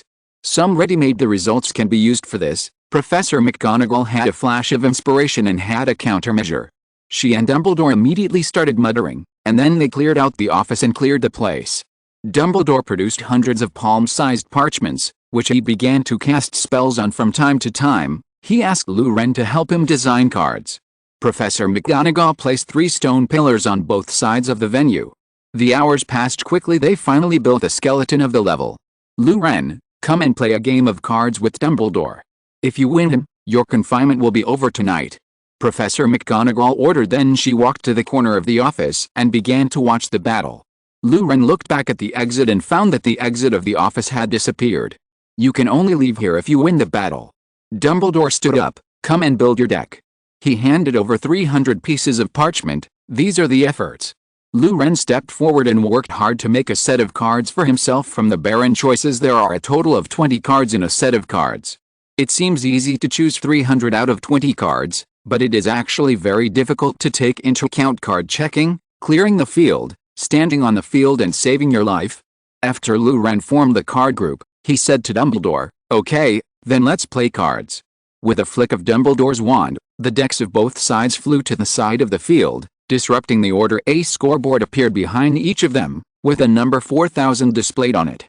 Lu Ren also became excited. This was the first time he played Yu-Gi-Oh! In 11 years. A small coin jumped into the air, and it turned out that Lu Ren had the upper hand. Lu Ren and Dumbledore each drew 4 cards. The deck I just formed is very interesting. Every starting hand is like a roller coaster. Come, let me see. Luren. What the hell? The 4 cards in the hand correspond to can't use, useless, can't throw away, and unknown meaning. This is a ghost pumping. How lucky is this? Such a hand can only be called a perfect hand. It's so perfect that I can only take a picture of the mob. Luren threw a card into the field, and an unremarkable statue on the sidelines suddenly spoke. The attacking party summons Gargoyle. The round is over. Then a stone pillar on Luren's side slowly turned into gargoyle shape. Oh, is this the way to implement monster placement? Luren somewhat admired Professor McGonagall's brains. Dumbledore drew a card, and he smiled. He threw 2 cards one after another. The defender activates a magic card, Parasite. Put a parasite into the attacker's hand. Luren frowned, and stuffed in a waste monster that would deduct blood if drawn. This card is so wretched, but it doesn't matter, as long as I can't smoke. The defender activates a magic card, Emerald Bug Float. Put an insect monster from the opponent's deck on top of the opponent's deck.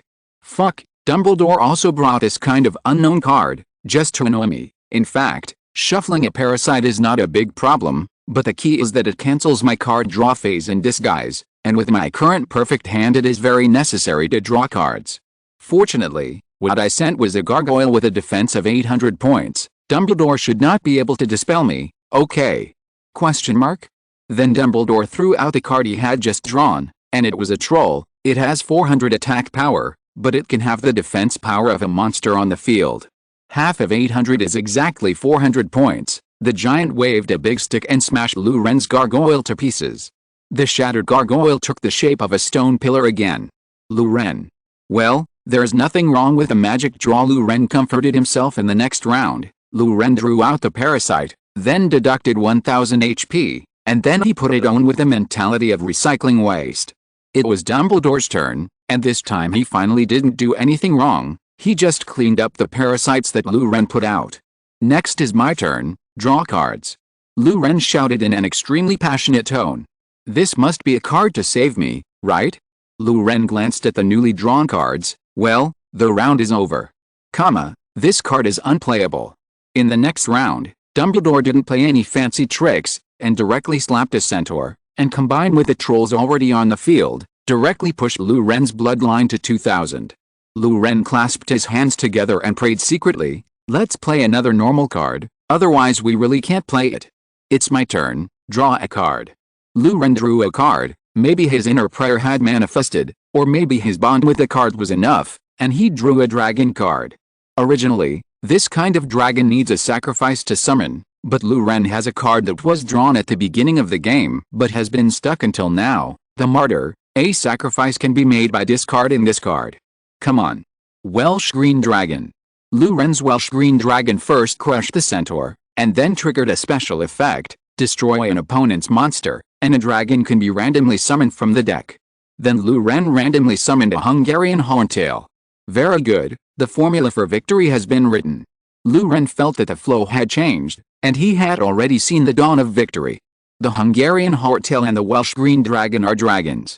They have extremely high magic resistance and strong flesh, which makes them extremely difficult to destroy. 50% reduction in magic typhoid fever, and more than 2000 points of defense, which puts Luren at a disadvantage. The Land of Defeat. Unless Dumbledore can draw spell AoE plus a defense reducing card, otherwise he has basically lost. Seeing Luren so happy, Dumbledore also showed a happy smile. Illumination. The defense of all monsters on the field is cleared. Earthquake. Deal 100 damage to all monsters. Luren, referee, I report, someone printed the card on the spot. Why didn't I see these 2 cards when I was in the deck? Dumbledore didn't want Luren to hold on any longer. He threw out 2 Pyroglists, each of which could cause 1000 points of damage to a single enemy, just to clear Luren's bloodline. Fuck, no way. Luren couldn't accept this reality. The cards Dumbledore drew seemed to be printed on the spot. The game is over, Luren, you can go back to the dormitory. Dumbledore smiled and invited the Walking Dead Luren out of the office. Luren didn't react until the office door slammed shut. This chapter is too difficult to write. After all, I am not very good at playing Yu-Gi-Oh, and I can't make it too complicated because I guess most of my readers must have never been in contact with Yu-Gi-Oh, and I have to find a way to make the chapter not so boring. Racking my brains. So I made a lot of magical changes. For example, I changed the defense attack in Yu-Gi-Oh! The next chapter is serious Harry Potter plot. End of this chapter, Chapter 86. Let's play music, then dance. Looking at the door that had just closed, Professor McGonagall said to Dumbledore, "Aren't you going too far, playing cards with students and printing cards on the spot?" Dumbledore blinked mischievously. On the way back to the dormitory, Luren vaguely felt that something was wrong. He suspected that Dumbledore had cheated, but he had no evidence. However, since a long-cherished wish in my heart has been fulfilled, let this old urchin go at least. He allowed himself to play a card game at Hogwarts, and it was still a 3D real scene, which was fine. He soon arrived at the door of the Gryffindor Lounge, where the door god Fat Lady was entrenched as always, but she is not alone in her portrait today. There is a wrinkled witch next to her. She was taking a bottle of cider from under her skirt. "Congratulations. I heard that you have become the #1 in the current Hogwarts arena rankings." The Fat Lady took out 2 wine glasses while talking to Luren. "Violet, today is a good day to celebrate. Caplet Draconis, Dragon Head," Luren reported the password. Regarding the various passwords of Hogwarts, Luren was also very eager to complain. They can be animals, parts of animals, food or adjectives. Sometimes they are in English, sometimes in Latin. No wonder Neville always forgot the password. Luren, who had a good memory, had to struggle to remember these things, especially when the password was in Latin. Luren basically didn't know anything about Latin, which actually caused him a lot of trouble.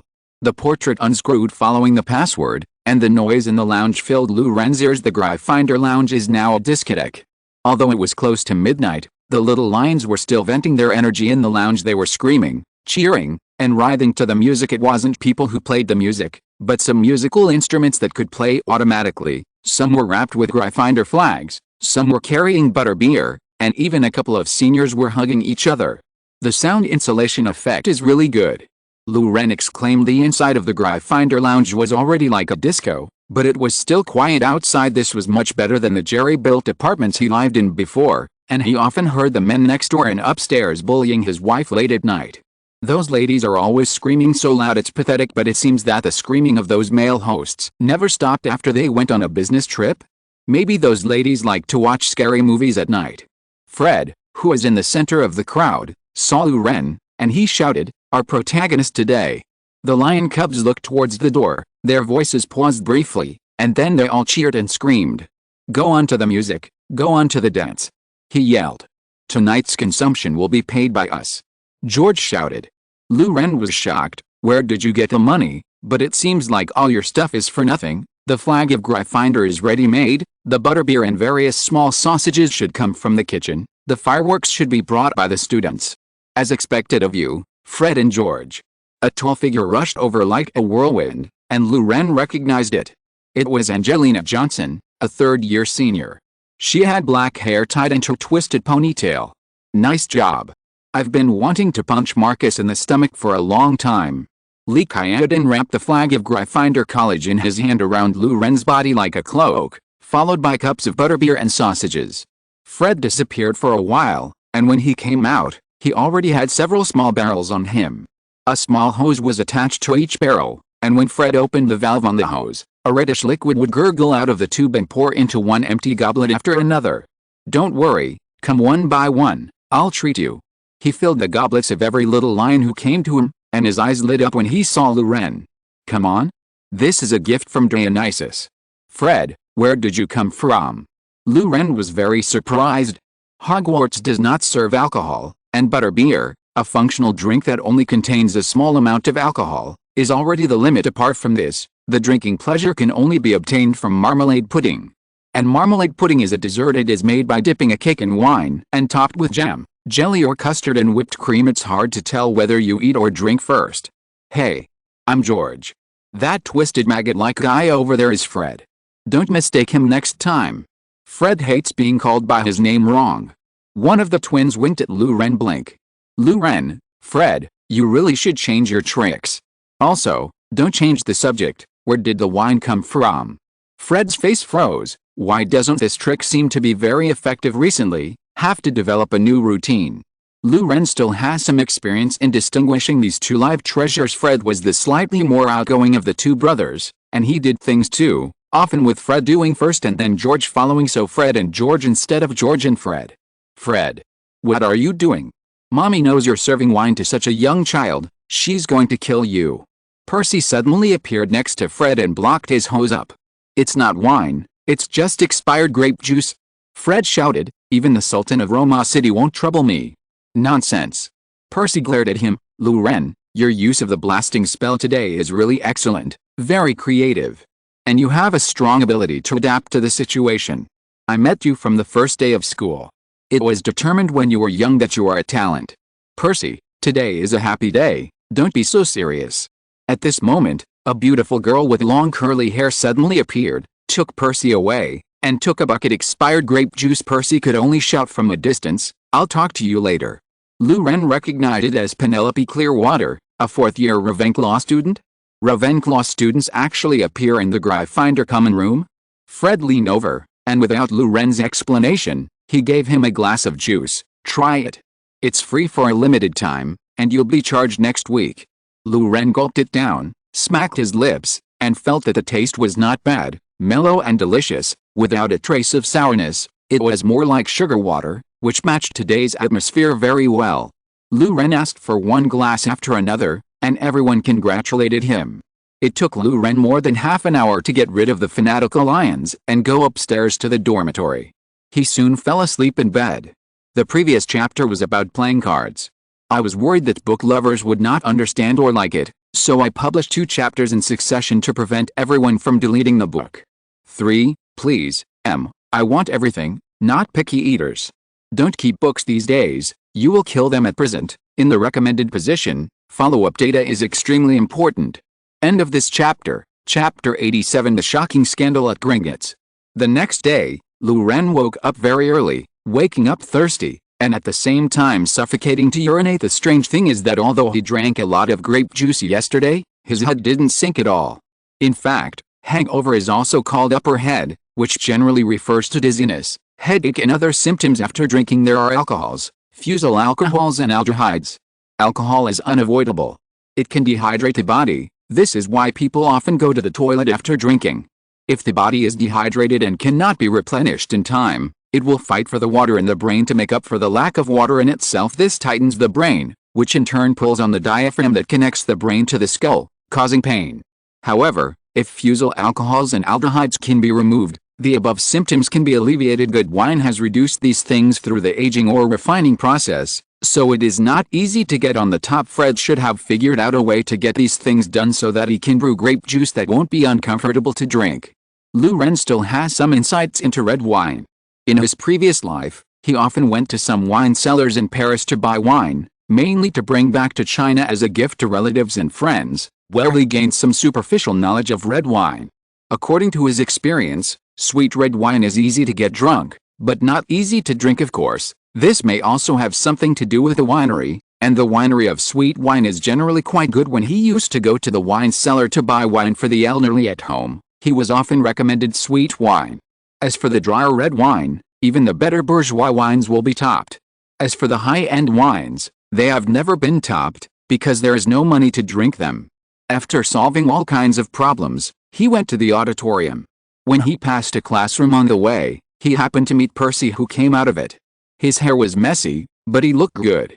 He chatted with Ren about yesterday's blasting curse. He seemed to want to learn this trick, but unfortunately Ren's understanding of magic was somewhat different from his, and Percy might want to use this slender blasting spell still have to work harder. After chatting for a while, he accompanied Ren to the auditorium for breakfast. After arriving at the place, Ren and Percy separated. At the Gryffindor table, Ren saw Hermione and Ron with ashen faces. "My whole arm is stiff." Ron groaned when he saw Ren. "Filch made me wipe that special contribution to the school award 12 times. Hermione complained. It turned out that Ron and Hermione were dragged to the prize showroom by Filch last night, and their task was to wipe the bottles of trophies placed there. No magic was allowed. The two of them were busy last night until 2 o'clock in the morning. This made the rich Hogwarts breakfast unable to appease Ron's wounded heart, although he still ate 3 plates. Every time Ron came to the table, Ren would wonder why this guy wasn't assigned to Hufflepuff. It felt like every time he appeared in Ren's sight, he was always eating. Hermione was yawning aside, and Ren handed over a cup of black coffee with keen eyesight. Black coffee is the gospel of staying up late. Even though it was Sunday, the owls were not absent. Letters, newspapers, packages fell into the hands of their owners as copies of the Daily Prophet were spread out. The noisy Hogwarts gradually fell into silence. The Daily Prophet ran a story on the front page. The whole page was written with only one sentence: "Shocking scandal, Gringotts may be on the verge of bankruptcy." Below the title is a photo, or GIF, of the face of a savage goblin snarling at the camera. Slander. Fake news. How is that possible? That's Gringotts, that's a goblin. How could they have no money? The little wizards exploded. In their eyes, Gringotts is where all the wealth in the world gathers. There is no money in such a place. It's as ridiculous as there is no sands in the desert. How can Gringotts have no money? Fake. Fake news. Fudge howled frantically in the conference room. This is fake. This is a rumor from the Daily Prophet. We have traitors among us. They always want to destroy my ideals so that British wizards can't be strong again. The Gringotts bankruptcy is a rumor brought up by Grindelwald, and he wants the British Ministry of Magic to end. At this moment, Lucius couldn't bear it any more. Whether it's a rumor or not, we should take corresponding measures. Lucius was very disturbed. If the Malfoy family had no money, he shivered and didn't dare to think about it any further. The goblins let us check the vault. Fudge muttered aside, this is Grindelwald's conspiracy. We should trust Gringotts. And Dolores Umbridge, Fudge's loyal henchman who currently serves as the director of the Prohibition of Misuse of Magic office, said, even if Gringotts is really in financial crisis, in order to maintain order, the Ministry of Magic should also help the goblins hide. Enough. Umbridge's words made Lucius almost unable to suppress the anger in his heart, but Barty Crouch, the patriarch of the Crouch family, erupted one step earlier than him. Absurd remarks. Get out, this is not where you should be. A witch with a wide build, square jaw, short gray hair and a pair of monocles said. She is Amelia Bones, head of the Department of Magical Law Enforcement. Under the pressure of the two directors, Umbridge could only leave the meeting room resentfully. I will never allow this kind of brain-defective fellow to become the senior undersecretary of the Ministry of Magic. Lucius saw that Umbridge was outraged, and hit the nail on the head. He also hated the Toad terribly. Is she crazy? If it is really hidden, then who will make up for the losses of our pure-blooded families? Umbridge's words just now directly hit Lucius' sore foot. I suggest that Director Mockridge go to Gringotts immediately, communicate with the goblins, and find out what happened there. Amelia Bones crossed Fudge and proposed a motion. Let the magic law enforcement team follow. And the Aurors. Lucius added. Agreed. That's right. There was an echo in the meeting room. Crouch and Burns looked at each other, and they could both see the spark in the other's eye. Lucius on the side is even more clear from the sidelines. He knows that Fudge's position will be shaken when encountering such a scandal, and whoever can handle this incident better will be more likely to become the next Minister of Magic. From Lucius' personal point of view, Burns is more hopeful. She is in charge of the Department of Magical Law Enforcement, the largest department in the Ministry of Magic, and she just stole the limelight. Crouch himself has a dark history. Lucius decided that after the meeting he had to find some time to catch up with his old friend. Fudge turned very pale, and he found that he had lost control of the Ministry of Magic. He said tremblingly, okay, that's it, wait a minute. His words were interrupted roughly. The one who spoke was a tall wizard with blunt facial features, a fleshy face, and a fierce look. Yaxley, one of the 28 pure-blood families, asked, if Gringotts really has no money, what shall we do? The meeting room fell silent. 3 more today. The Gringotts episode will end today. I hope everyone cannot cancel the collection, and don't keep books. I really can't keep them this week, and things will really happen. Hope there are enough chapters to say. End of this chapter. Chapter 88 Fudge Finance. Yaxley's statement caught Lucius Malfoy by surprise. He only brought this rarity to the meeting in order to find a few more people to support the scene, and he didn't expect him to take the initiative to speak. But what he said was on point. Lucius silently praised his little friend in his heart. This may be a fool who thinks a lot will gain something, he thought to himself. Then we'll let Gringotts use shares to make up for our losses.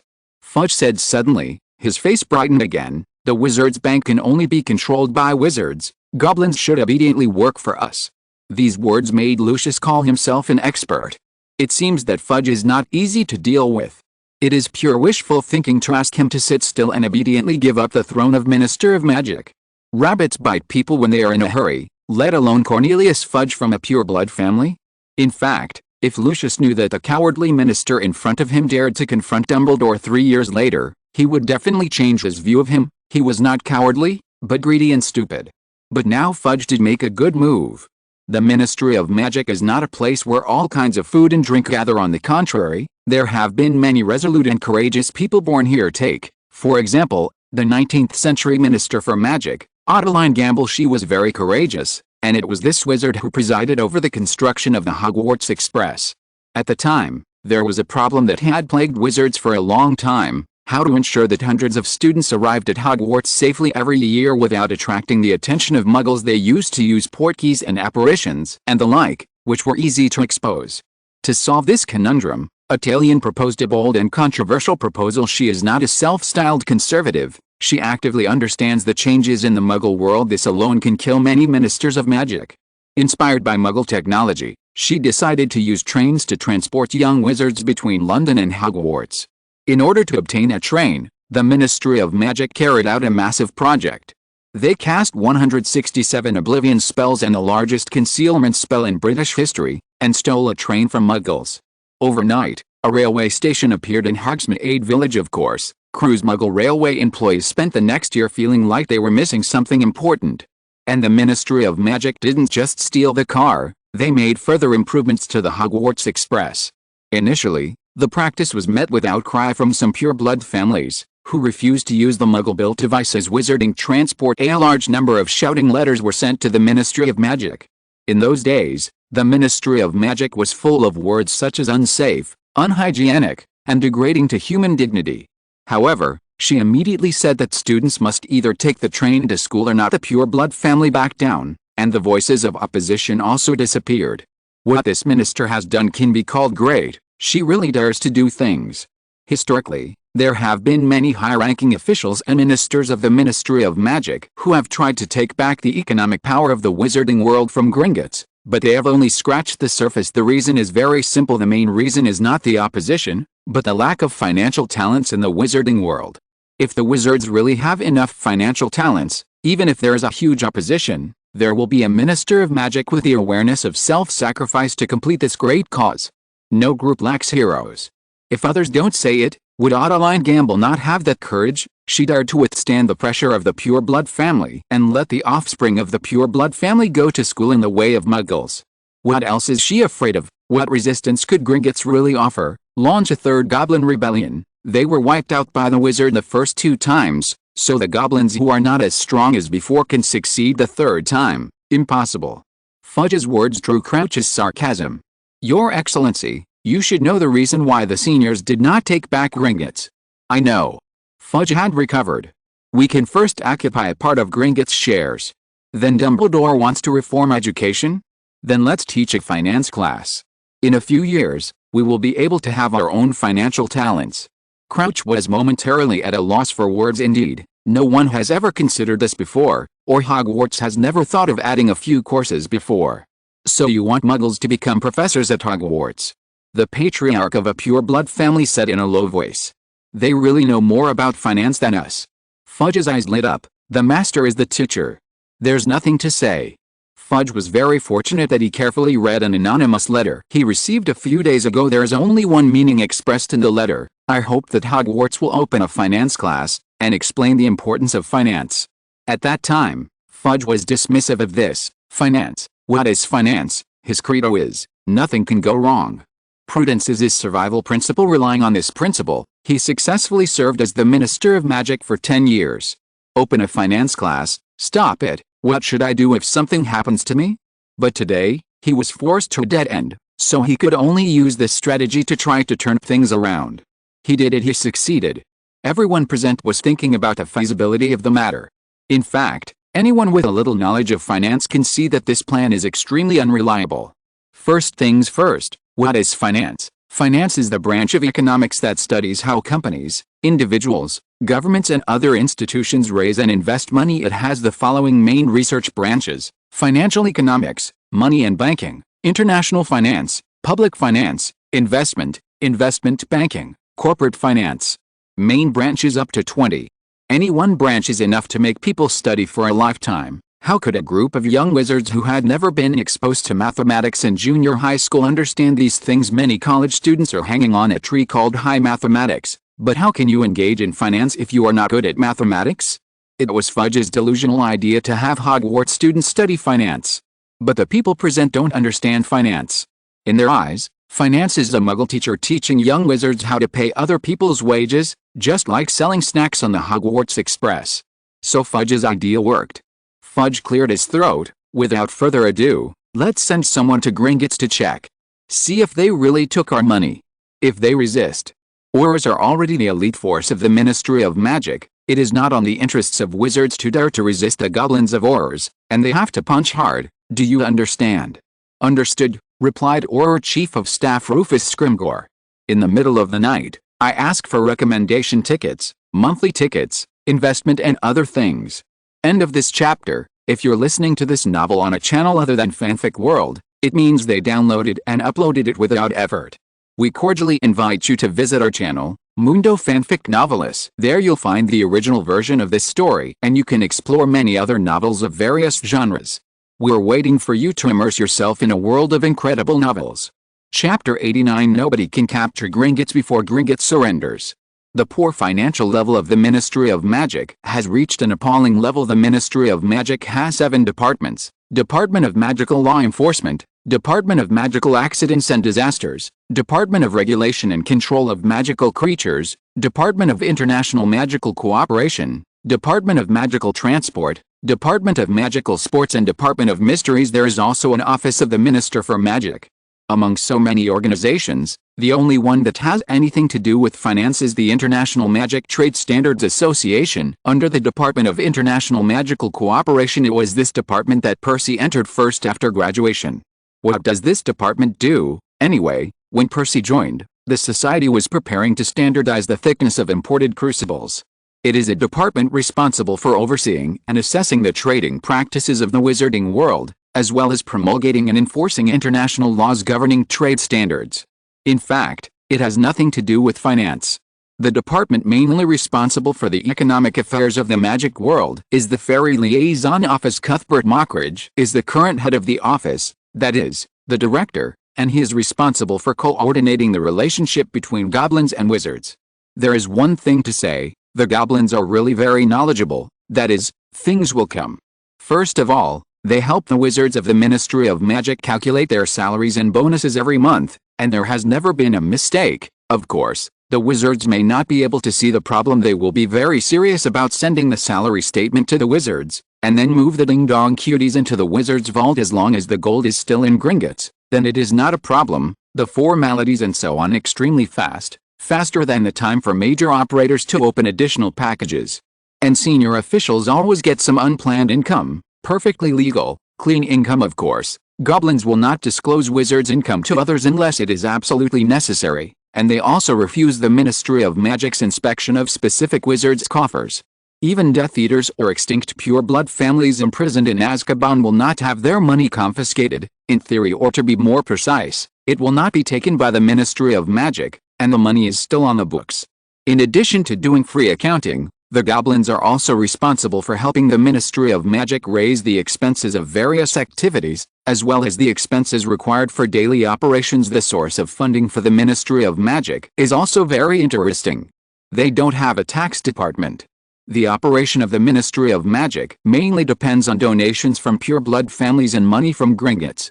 Generally speaking, as long as the Minister of Magic doesn't intend to remove gold from Gringotts, the goblins will do their best to meet the minister's needs not too extreme.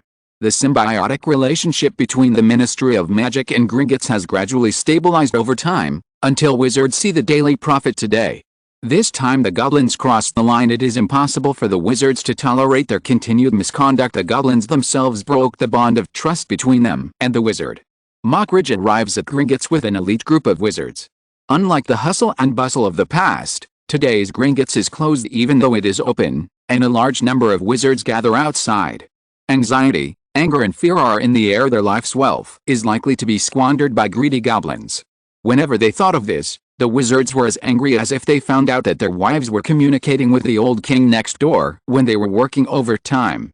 From the ones tightly clenched in their hands, it can be seen that the situation is extremely serious. If there is no one from the Ministry of Magic to control it, they are likely to rush into Gringotts to make a $0 purchase. What keeps them calm now is nothing more than the lack of manpower. They weren't good enough to defeat the goblins at Gringotts just yet. Seeing Mockridge and a group of wizards from the Ministry of Magic arrive on the scene, the crowd began to stir.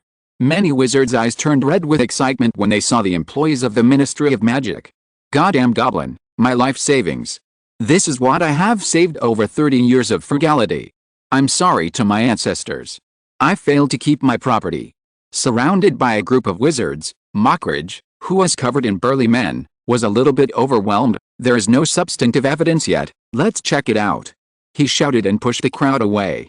When he came to the gate, the door opened before he could knock, and several old goblins invited the investigators from the Ministry of Magic in. So what was said in the Daily Prophet is true. Mockridge rubbed his forehead and said very tiredly. I acted arbitrarily. He secretly embezzled the funds of the wizards. The nose of the leading goblin was almost touching the floor. If an apology is useful, what do you need an order for? Scrimgeour's voice was icy. We will give compensation that satisfies everyone. Fudge quickly got the outcome of the incident. The goblins surrendered as a price. They will hand over 51% of the shares of Gringotts and a sufficient weight of the scapegoat that 28 pure blood companies will jointly bear the losses and divide up these shares. Those who pay more will get more, and those who pay less will get less. For example, the shares obtained by the Weasley family are approximately equal to 0, while the extinct Gaunt and the Lestrange family, whose family is in Azkaban, are deliberately ignored by them, and even Lucius and others intend to tacitly pass on the loss to those few unknown vaults. Fudge's hearty laughter drifted out of his office. Lucius and the others also showed happy smiles. They didn't know the size of the funding gap for the time being. They only knew that they could get a share of Gringotts. President Diochvii committed suicide in fear of crime. The losses of all wizards will be borne by the pure blood 28 saints. Wizards will get half of the ownership of Gringotts. From then on, the Wizards' Bank belongs to wizards, and Gringotts is jointly run by wizards and goblins. Fudge arrived at Gringotts as quickly as possible, and comforted the terrified wizards. The crowd dispersed quickly, and everything seemed to be back on track. The little wizards at Hogwarts didn't panic for long, and Dumbledore quickly came out to appease them before it was lunchtime. They received an urgent notice from the Daily Prophet, and all of them showed happy smiles. Look, the problem has been solved perfectly. I have fulfilled the dream of 10 generations. I brought back the shares of Gringotts. Cornelius Fudge's bright smile appeared on the picture accompanying the urgent notice, and he smiled while waving a roll of parchment. Gringotts Surrender Treaty. At noon, the little wizards who finished playing in the arena began to enjoy their lunch. Fudge also had an inventory report from the Gringotts vault. How much was robbed? 300 million galleons. Boom. Come on. Come on. The minister fainted. Resuscitate quickly. The resuscitating spell doesn't work. Take it to St. Mungo's Hospital. Quick. 3 changes completed. End of this chapter. Chapter 90. I am very happy to study with you. Fudge was rescued after all. Although the magic world is very powerful in frontal combat, it is still very powerful in various other aspects, and weird methods emerge endlessly. Injured in the magic world, as long as it is not an instant death injury, Avada Kedavra, and a super curse, Resurrection Stone Ring, it can generally be saved. Although alive, Fudge felt that it would be better for him to die. Now as long as he thinks about the, million galleons deficit, his head hurts like a needle. The old Crouch and Burns also started the ostrich policy. Now the position of the Minister of Magic is a hot potato, and no one wants to touch it. Fudge managed to keep his seat in unexpected ways. But at what cost? Sunday afternoons are relaxing, if you've done your homework on time. The Gryffindor Cubs have a say in this. On Friday, they figured they had a full weekend left, so they went for it. On Saturday, they had to celebrate, so they didn't start writing. It wasn't until Sunday afternoon that they woke up. History of Magic Transfiguration Potions papers were due tomorrow. Where's the time? It's gone without a good rest weekend. This is the voice of the students of Gryffindor College. The little wizards in the common room were busy writing and filled the room to the brim. The little lions borrowed from each other's homework, and also made use of the efforts of undergraduate students to reduce the weight of their graduation thesis. and they just expressed the same meaning in different sentences meaning. Lu Ren admired them from the bottom of his heart. Lu Ren was different. He basically finished all his homework, thanks to the compulsory education. Dongfeng's homework was so much more than these. Didn't he finish it on time? He only had a little homework left for potions class. After taking a look at the crowded common room, Lu Ren decided to go to the library to do his homework. As he was about to leave, he spotted Hermione in the corner of the common room. She was sitting there alone reading a book. Lu Ren glanced at it. Hogwarts, a school history. Hermione really liked this book. Going to the library. Lu Ren walked to Hermione's side. Hermione looked up at him, then smiled. Okay. She stuffed the thick school history into her school bag. Have you memorized the safety rules for potions class? Why don't we go to the library and find an empty classroom? Lu Ren thought for a while, then let me take you to a fun place. I call it the Room of Response. Lu Ren took Hermione to the 8th floor of Hogwarts Castle, and came to the opposite side of the tapestry where the troll beat Barnaba with a stick, and then he said in his heart, I need a room to be alone with Hermione. He concentrated on thinking about the required field while walking across that section of the wall. 3 times then, a very smooth door appeared on the wall. Hermione's eyes widened in surprise. Lu Ren went over and opened the door. A dark room appeared in front of his eyes, and the only light source in the room was 3 candles on a table. The candles exude an ambiguous warm yellow light, just like a study room with only one incandescent lamp lit in the middle of the night, giving people the same warmth. Lu Ren could only vaguely see a small desk with candles and a double armchair where 2 people could sit side by side. The rest of the furniture is hidden in the shadows and cannot be seen clearly. Lu Ren, Greek letter sigma, degree Cyrillic letter de degree. Something is wrong with this house. There must be something wrong with the way I opened the door. He was about to close the door when Hermione put her hand on the edge. Wow, this room is exactly the same as my study. She looked surprised when she saw what it looked like inside. She went in, sat down at the desk, and took out her book. Lu Ren had no choice but to follow in and sat next to Hermione. In this kind of environment, you can concentrate on studying, especially when there is a student who is studying hard next to you. Lu Ren quickly finished the homework left by potions class. What should I do before class? Lu Ren began to ask about the potions class rules. Did you finish your potions homework? Hermione closed the book. It's finished. Also, don't use interrogative sentences to answer interrogative sentences. Okay, Hermione shrugged her shoulders. It's not a problem for me. I need to preview the experiments in class, master the operation process and principles, estimate possible dangers, and take precautions during the operation. It's my turn to test you. What should I do when choosing a potion? The 2 asked and answered, and quickly checked the rules to make sure that there was nothing wrong with memorizing them. After the confrontation, the 2 fell into silence. The candle burned slowly. After a while, Hermione said to Lu Ren, Thank you, I am very happy that someone can study with me. Me too. Silence again. Although I am always with Ron and Harry, I always feel that there is some distance between me and them. Hermione was a little depressed, but today I finally met someone who is willing to study with me. If you are really ugly, I really don't know if you will make the same choice. Lu Ren answered. Hermione was amused by him. Should I still thank you for the compliment? You're welcome. Lu Ren slapped his hands. Speaking of loneliness, I have a story here. Do you want to hear it? Okay.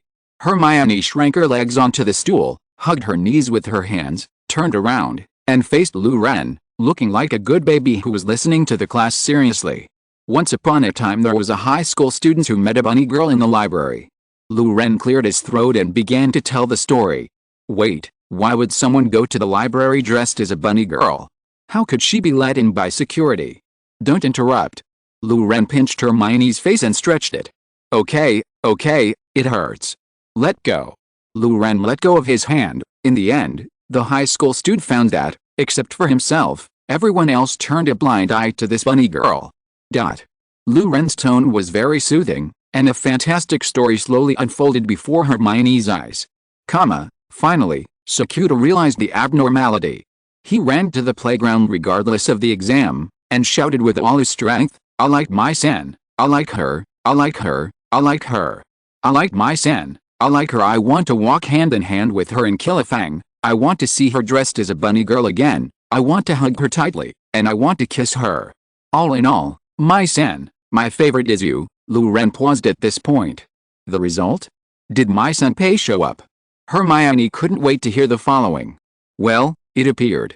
And then she slapped Sakura across the face. "Hey. Hope you like it. This chapter is written in a way I haven't tried before. If you like it, vote and give a reward. Authors who don't give out sugar now have no future." 3. End of this chapter. Chapter 91 Hermione's Happy House. After teasing Hermione for a while, Ren's story came to an end. "It's getting late, let's go back to the dormitory." Ren stood up and tidied up the things on the table little by little. "But there is one thing I want to remind you. Don't completely become an outsider in the academy. Once the circle of classmates is established, it will not be easily changed. If it is too conspicuous, some people will say bad things behind their backs. Either it is annoying, or they will say that you are carried away. Hermione. But you've done a good job now." Ren smiled, and left the room of requirement with Hermione. "At least it's better than in the original book." Ren sighed in his heart. An afternoon passed by like this. The two returned to the common room. They had just returned to the lounge when an owl swooped up and slipped them a note. Confinement. The two of them widened their eyes and exclaimed in unison. They completely forgot about it. Fortunately, it is not too late. Hermione's confinement is at, o'clock in the evening. She will go to the library with Ron to check the books, and Ren will go to Dumbledore's office. The urchin's card addiction has broken as expected. Dumbledore called Ren over to play cards with him. Playing cards is better than cleaning. Ren comforted himself in his heart. Then Ren let Dumbledore have a good time several times. After Dumbledore was satisfied, he let Ren go. Ren left the office with a tired body and returned to the lounge. He discovered that Ron and Hermione hadn't returned yet.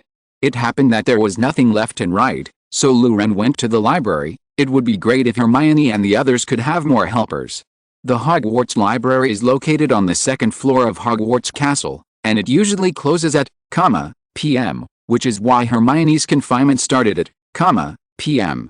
The library door was not closed, it was slightly ajar. Ren knocked lightly on the door 3 times, then pushed the door open and walked in.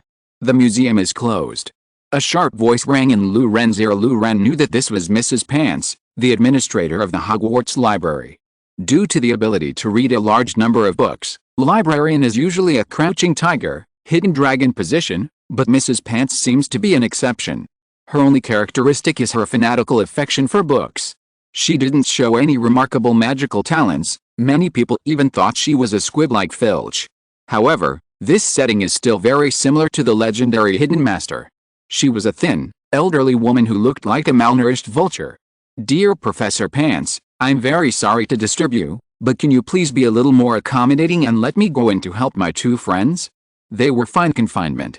Mrs. Pants's face softened a little. Hogwarts confinement is punitive, and they need to be punished if they make a mistake, and it has nothing to do with their friends. Ren noticed that Mrs. Pants didn't correct the problem with his address, so then shout a few more times, and I won't let myself lose 2 ounces of meat. "It's like this, Professor. Actually, I was also punished for confinement, but I was punished by a different professor from them. My work there was completed earlier. But I can't leave my friend to sleep in the dormitory." Ren is very sincere. Of course, he deliberately ignored that the different professors were referring to Headmaster Dumbledore, and he also selectively forgot that he caroused in the lounge last night and Ron wiped the trophy until he threw up in the trophy room, mainly all at once. Be dazed. "Oh, there are not many little wizards like you. Go in." But their work is not easy. They have to check the number and location of some books. Mrs. Pants put Ren in. Entering the library, Ren's first impression was big. There are so many books here. Ren is sure that 90% of the essence of the magic world is gathered here. There may not be the most advanced magic books here, but it definitely contains all the basic knowledge of the magic world in earlier years. You could even find books teaching you how to make a Horcrux here. This may be the most valuable place in Hogwarts, or it is priceless. Of course, Ron might not think so. There are thousands of bookshelves in the library, and this does not include the collection of books in the restricted area. The total collection of books ranks first in the magic world. It is said that the Hogwarts library holds 1 million books of magic and nearly half of them are open to Hogwarts students. They can read books here for study or entertainment. For example, Hermione reads A Piece of School History as a collection of stories. When Ren saw Ron and Hermione, They were dragging a roll of parchment that could hang down to the ground to check bit by bit in the ocean of books. Guide to Medieval Witchcraft, Witchcraft District, Medieval Partition, Level 3 of Shelf B. Ron read out the title and index on the parchment. Hermione moved the oil lamp a little closer to the bookshelf. Don't worry about catching fire, the oil lamp is enchanted, and the temperature of the flame inside is even lower than human body temperature. Right, she responded. Ron checked the parchment, and he ticked very high up. The two heard footsteps. They looked up and saw Luren. Hermione looked surprised. Ron was surprised. Luren? Why are you here? My confinement is over. Seeing that you haven't come back, I will help you. You are my brother. Ron rushed forward and held Luren in his arms, ignoring that he was still holding a quill pen in his hand. Black ink splashed onto Luren's black one, which was just spotted and worn out.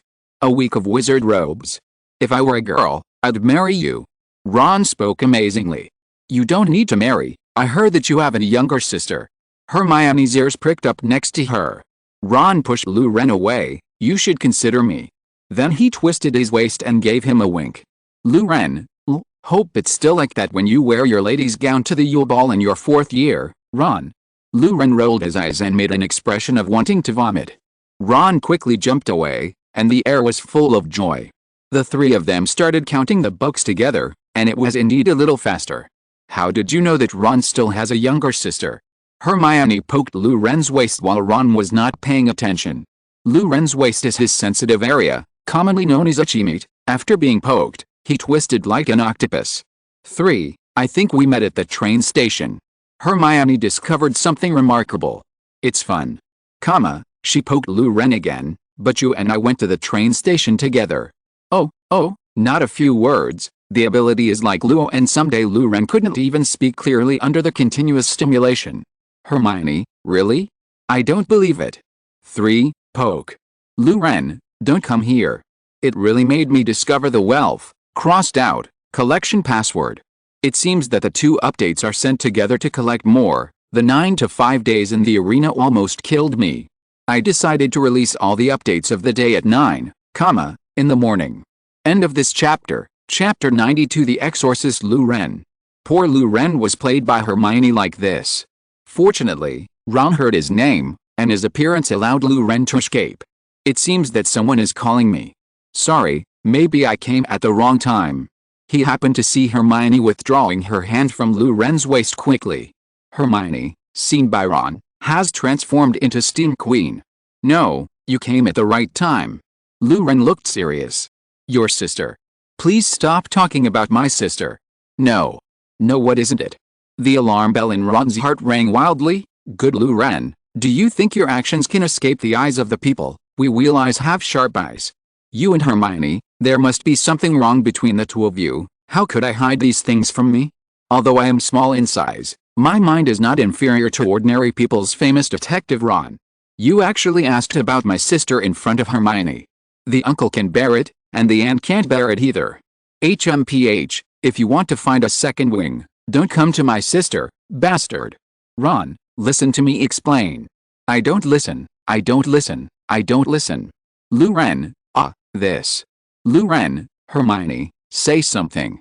Hermione had already escaped from the state of Steam Princess. She tried her best to straighten her expression, and explain the ins and outs of the matter. Ron was in a tangle. Did I say it before? It seems that someone was talking about my family situation on the train. Ron, who was full of wisdom, gave up thinking.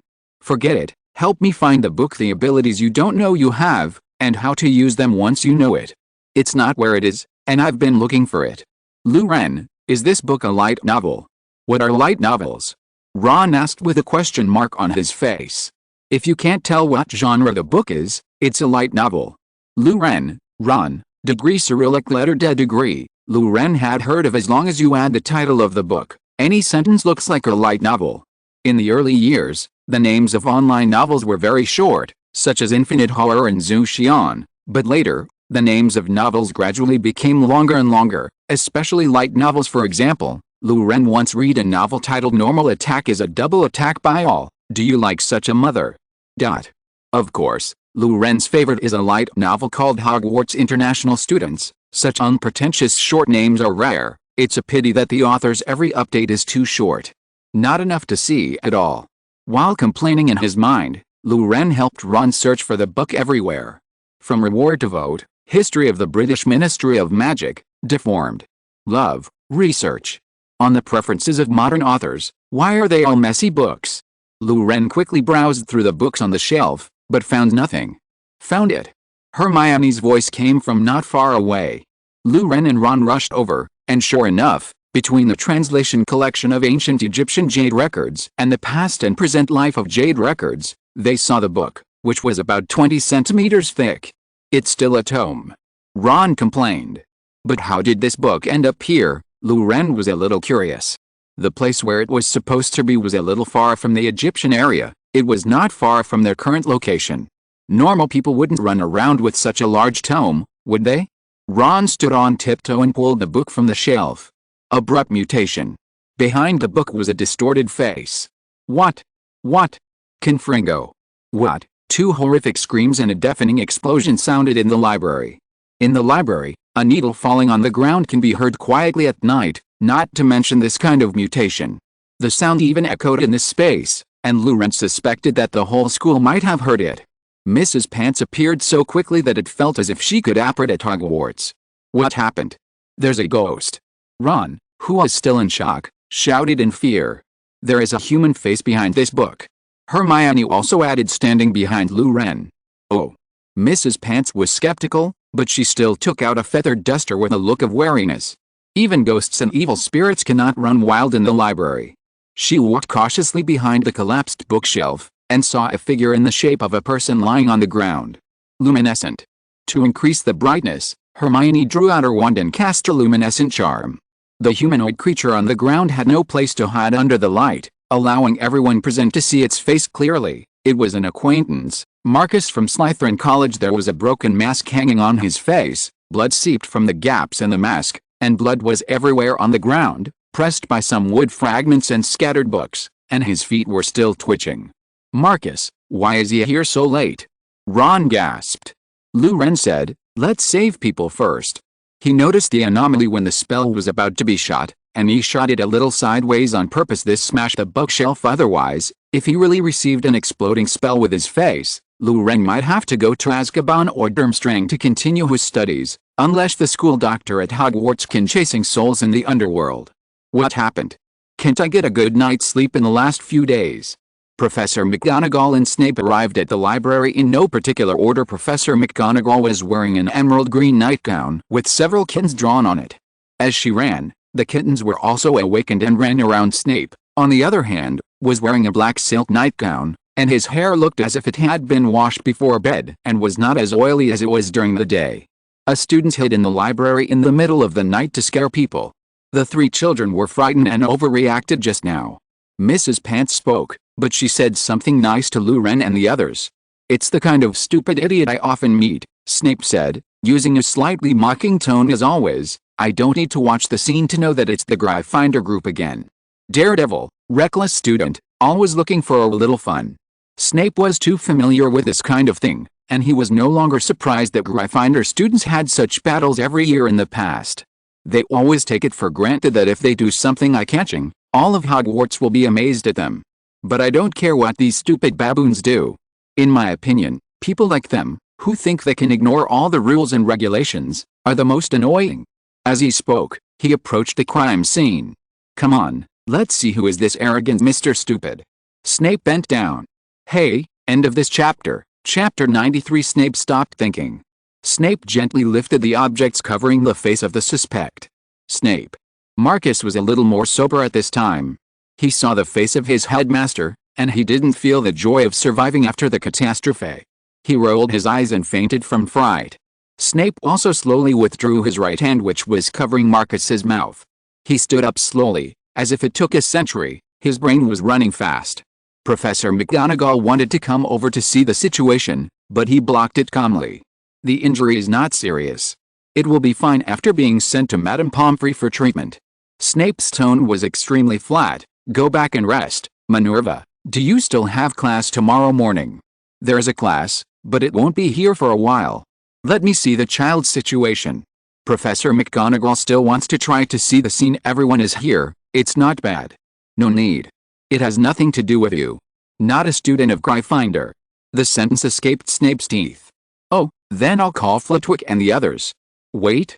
Snape wanted to raise his hand to stop him, but he was a step too late. McGonagall had summoned her tabby patroness to inform Professors Flitwick and Sprout. Professor McGonagall was also confused. What the hell is Severus doing? But it's really weird. I didn't expect that the students who came out to play pranks late at night was not a Gryffindor student, but the people in Ravenclaw and Hufflepuff College don't seem like students who can make trouble. Could it be? Mag's eyes sharpened, as if a ray of light flashed behind her. Get out of the way, Severus. Snape froze and didn't move. Let me see. Snape. At this time, the other two deans also rushed over. McGonagall pushed Snape aside, and Marcus's big buck teeth were clearly exposed in front of the eyes of the four deans. Snape gave up thinking. He secretly vowed in his heart, if there is a next time, he will definitely not draw conclusions based on common sense. Slytherin deducted 50 points. Marcus was sentenced to 3 months of confinement. Is there anything else? I'm going back to sleep. Snape's face was expressionless, and there was no wave in his voice. Flitwick and Sprout? Question mark. What's up? Can anyone explain this? After Snape walked away, a strange sound came from Professor McGonagall's throat. Minerva, are you okay? Although he was confused, Professor Sprout came forward to care about Professor McGonagall. It's okay, I'm fine. I just remembered something happy. A happy thing. The school's stray cat gave birth. Hogwarts still has stray cats. Things ended satisfactorily. Marcus was sent to the school hospital, Luren and the others were sent back to the Gryffindor Tower, and McGonagall returned to her office.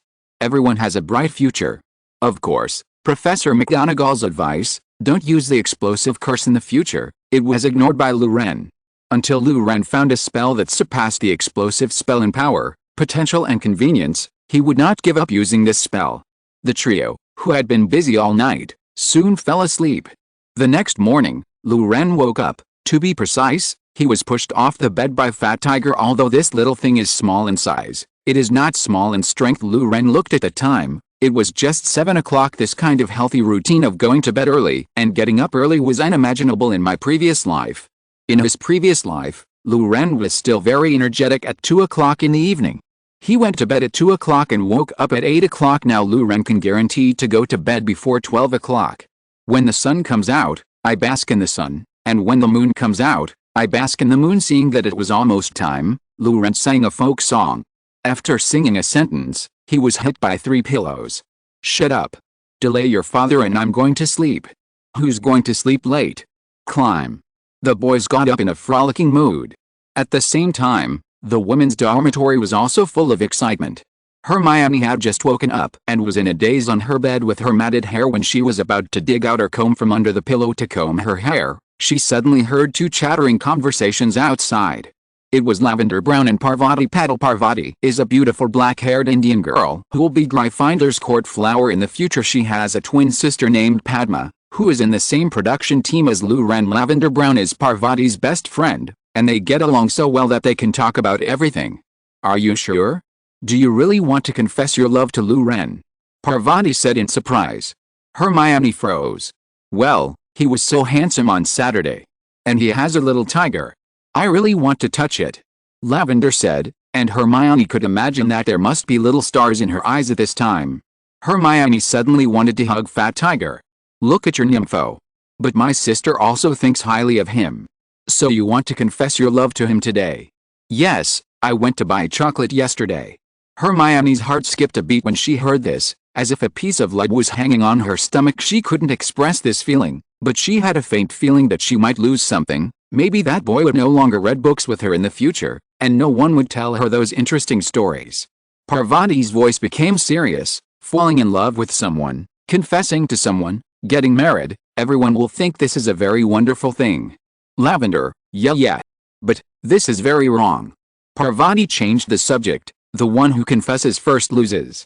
Sister. This is a young lady named Henthy and me who I met when I was in Cheyenne. Who said. Absolutely. No. First. Confess. Her expression was extremely serious. Even between lovers, There is a clear relationship of power, exploit and be exploited, give and be given, and so on, winner and loser. If you want to have the upper hand in a relationship, then decide don't be a loser. Love is war. Parvati's tone was impassioned. Lavender! Exclamation mark. Hermione? Question mark. Lavender, so I can't confess my love. I advise you not to. Parvati said seriously. She is serious, but she has a slightly different thought in her heart. She analyzed it. If your best friend makes a rash move, the probability of being rejected is ridiculously high. It is better to delay for a while, at least try to cultivate both sides. Feelings. Okay then. Today's battle goal is changed from confessing to getting Luren to confess. This is a love battle between the two of us. Lavender laughed happily. Hush shh, Hermione is still sleeping, don't wake people up, come on, let's go out and talk. Parvati remembered that there were other people in the room, so she quickly covered Lavender's mouth, and the two people went out together. Hearing the footsteps of the two gradually going away, Hermione breathed a sigh of relief, and slowly lay back on the pillow. End of this chapter. Chapter 94. Bathrooms. Bathroom showers and toilets. Hogwarts bathrooms, or lavatories, are places of mystery. When Luren first came to Hogwarts, he was very curious about the bathrooms here. After all, there has never been a description of a Hogwarts bathroom in the previous works except for the prefect bathroom, where Myrtle would go to peep. The 4 academies have their own bathrooms, and the men's and women's bathrooms are separate. Of course, if you want to find a mixed-use bathroom, I'm afraid there is only a slight possibility of magic in the world. The style of washrooms in each college is different. When Luren entered the Gryffindor boys' bathroom for the first time, he was really surprised, not because of luxury, but because of down-to-earth. That's right, the washroom of the Lion Court highlights a down-to-earth atmosphere. In fact, Luren felt that the word bathroom itself didn't quite fit its temperament, and Luren felt that bathhouse was more appropriate. The floor inside the bathhouse is covered with red and golden floor tiles, which is Gryffindor's consistent style of painting. Although this makes the bathhouse a bit nondescript, you will get used to it after a long time. Inside the bathhouse are several benches, under which are placed some boxes for changing clothes. Next to them are several wash basins. The wash basins and the shower room are only separated by a thin plate, and more than a dozen nozzles are closely adjacent to each other together. On the whole, the Gryffindor bathhouse is very similar to the university bathroom. It is much cleaner. While farming, Luren asked the team members about what the restrooms of other colleges looked like. Hufflepuff is a warm painting style. Warm lighting, greenery and a bathtub make their bathroom look like a mountain cabin. It is worth mentioning that Hufflepuff's little badger and Gryffindor's little lion are used to being honest with each other due to the structure of the bathroom. The students of these two colleges know each other well. Ravenclaw and Slytherin should pay more attention. Ravenclaw has a Nordic cold style, and at the same time pays great attention to personal privacy. In the middle of the bathroom is a floor tile with a magical hexagram pattern. Put away used towels. Next to the bathroom is a small circular single room. The circular small single room is also unique. There is also a roll-shaped partition inside. Little wizards can change clothes outside the partition and take a bath inside the partition. This design completely isolates it. Not only opened up the possibility of being honest in front of outsiders, but also allowed me to think about things quietly while taking a bath.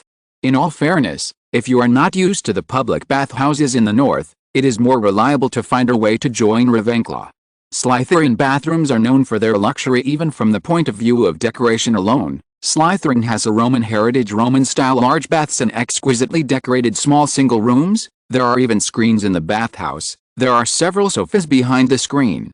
Slytherin snakes can discuss some things here after the bath, although it sounds very villainous, but the wizards of the snake yard are addicted to it. Some prefects even like to bond with their followers in the shower. At this time, Luren was washing with Harry. The sound of running water could not stop coming from the next door. It was a few seniors taking a shower in the morning slap. "Ah, I lost the soap. Can you pick it up for me?" "Sure." "Successful." Huh? Hey, you can have this, or 2 becomes or 2 equals 3. Hearing the noise of the people next door, Luren shook his head. He was so energetic. This is youth. Thinking of the pure friendship between the warm-hearted and charitable little wizards, Luren couldn't help laughing. Tomorrow, the new regulations will be implemented. Harry sighed beside him. "I don't know how many points we can exchange for those vegetables we grow." Harry was a little worried. His experience as a child with the Dursleys had made him especially sensitive to the penny-pinching aspect of living. Ron said carelessly, "It's nothing, it's not a big problem, the big deal is to take a few tasks." Lou Ren finished washing, packed his things, and left the bathroom while they were discussing. It's useless to say more, just look at the announcement. Soon Lou Ren came under the bulletin board and the Hogwarts price list is out. In the new era of Hogwarts, students are no longer provided with free meals. Crystal has become the school currency of Hogwarts, and all students need to use crystals for transactions. This can exercise students' hands-on ability, team awareness and money concept, which is a very bold reform.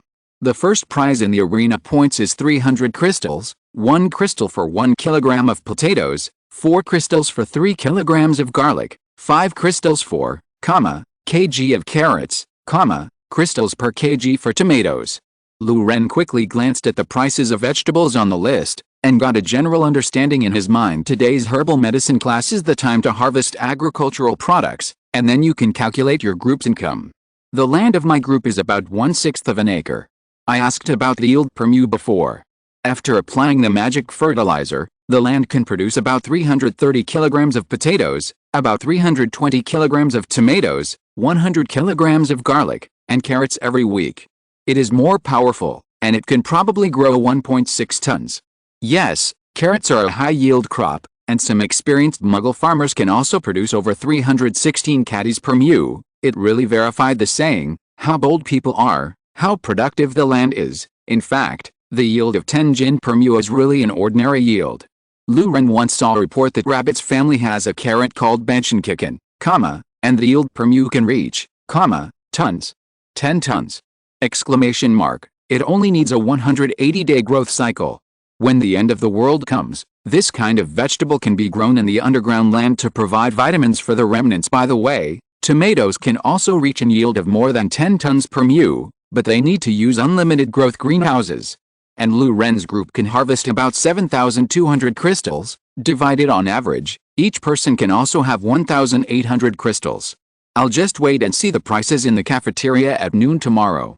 If there are no accidents, the 1,800 crystals are enough for me to live comfortably for a week. But I have to save some crystals to buy seeds and fertilizer. Lou Ren's small plan crackle. It looks like a good harvest.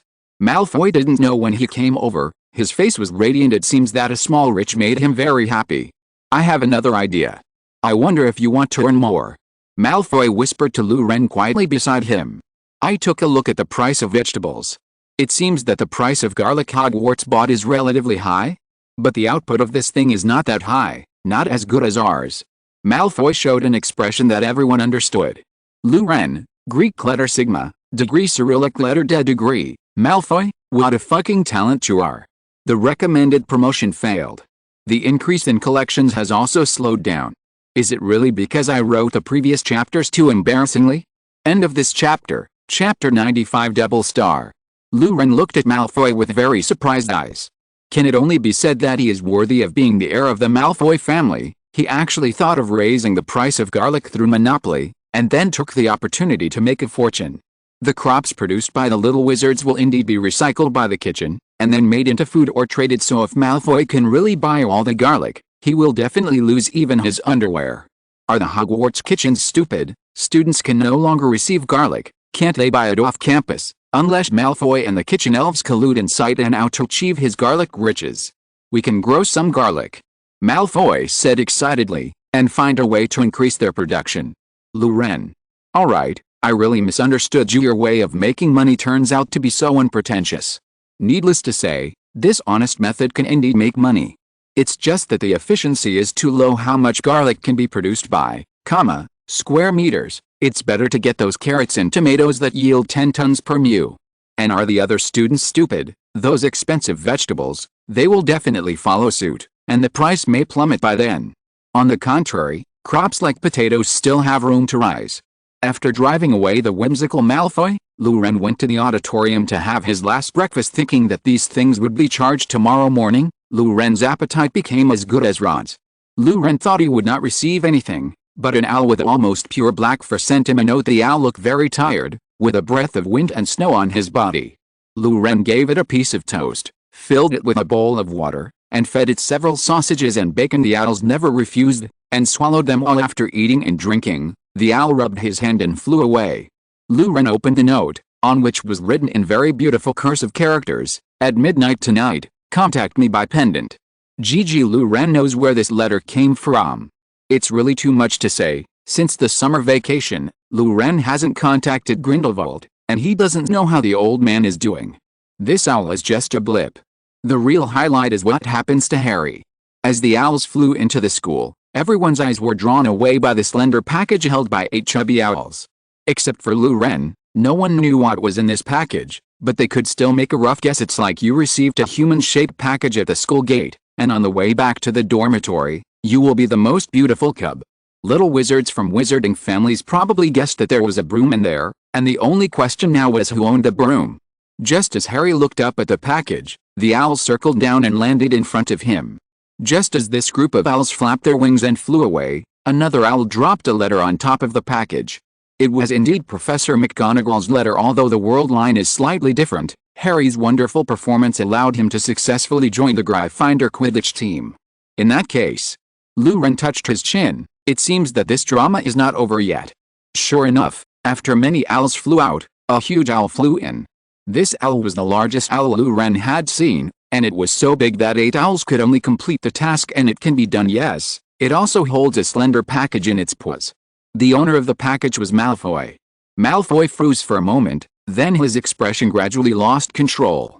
He tore open the package with ecstasy, and rolled an exquisite broom onto the table. The mahogany stick body, the streamlined structure, and the graceful lines make it look like it was made by a master. The whole broom is shiny, and even the branches of the tail are neat. It's Nimbus 2000. Taking this out at Hogwarts has the same effect as driving an Aston Martin in front of the university. The surrounding Slytherins were startled. Many pure-blood wizards cursed secretly in their hearts. "Big dog. That's impossible. First years can't play this," exclaimed some Slytherin seniors. "Wait to be punished." Someone gloated. "It's none of your business. I don't even have my own broom at such an age. I can ride across the entire manor on a broom at the age of 3. Malfoy retorted ferociously. Since Lu Ren became famous in the battle on Saturday, he also had a lot of confidence in speaking in Slytherin. There were 2 wizards just now, one in the 4th grade and one in the 3rd grade, and one of them was a mixed race. Malfoy said that he ate these 2 people to death. "I chartered it." Suddenly, a familiar icy bass came from Snape. "Malfoy will be the seeker for the Slytherin Quidditch team." There was a sudden silence at the Slytherin table, and then they all cheered. Yes, Malfoy was going to be one of the youngest seekers at Hogwarts in a century. Professor McGonagall pinched herself several times at the teacher's table before resisting the urge to announce Harry's appointment. She swore to herself that she would surprise Slytherin. Lu Ren actually received a second letter. This surprised him, and what surprised him even more was that he was going to participate in the Quidditch trial at 7 o'clock tomorrow night. "No, I was knocked out by the broom all of a sudden. Can this be pulled by the team for trial training?" Everyone in Lu Ren was dumbfounded. However, in Wood's eyes, Lu Ren was just unlucky, and his air combat performance on Saturday was very eye-catching, showing extremely superior flying ability. Ron complained unwillingly, "You really should have taken apart the broom in the auditorium," and Malfoy was alone in the limelight. Hermione interrupted their conversation. "So you are going to openly violate Professor McGonagall's instructions in public? When will you be able to abide by the rules?" "Maybe never," Lu Ren complained in his heart. "Ron and Harry? Question mark? Lu Ren seemed to be able to see the hint of -1 favorability point popping up from the heads of Harry and Ron. Hermione is still that sharp-tongued girl who likes to follow the rules. It's just that it gradually turned into the shape of Harry and Ron even actively violating school rules. Lu Ren shook his head and walked to the herbal medicine classroom. Gryffindor's first lesson in the morning was herbal medicine with Hufflepuff. They will harvest their produce with the help of Professor Sprout before replanting a new crop in the evening. To be precise, only half of the crops are harvested and replanted, and the other half is done by the remaining team members. End of this chapter. If you're listening to this novel on a channel other than Fanfic World, it means they downloaded and uploaded it without effort. We cordially invite you to visit our channel, Mundo Fanfic Novelis. There you'll find the original version of this story, and you can explore many other novels of various genres. We're waiting for you to immerse yourself in a world of incredible novels. Chapter 96: The Vegetable Field of the Professors. Herbalism classes at Hogwarts have always been held in the greenhouse, but today is an exception. When the time came, Ren, Harry, Hermione and other Gryffindor students went to the gate of the castle. After meeting the Hufflepuff students there, they waited for the arrival of Professor Sprout. Professor Sprout is a punctual person, and she appeared in front of the little wizards on time. This short, fat but kind-hearted witch led a group of little wizards out of the castle. If you take a photo of the scene at this time, it feels like a mother duck leading a group of ducklings.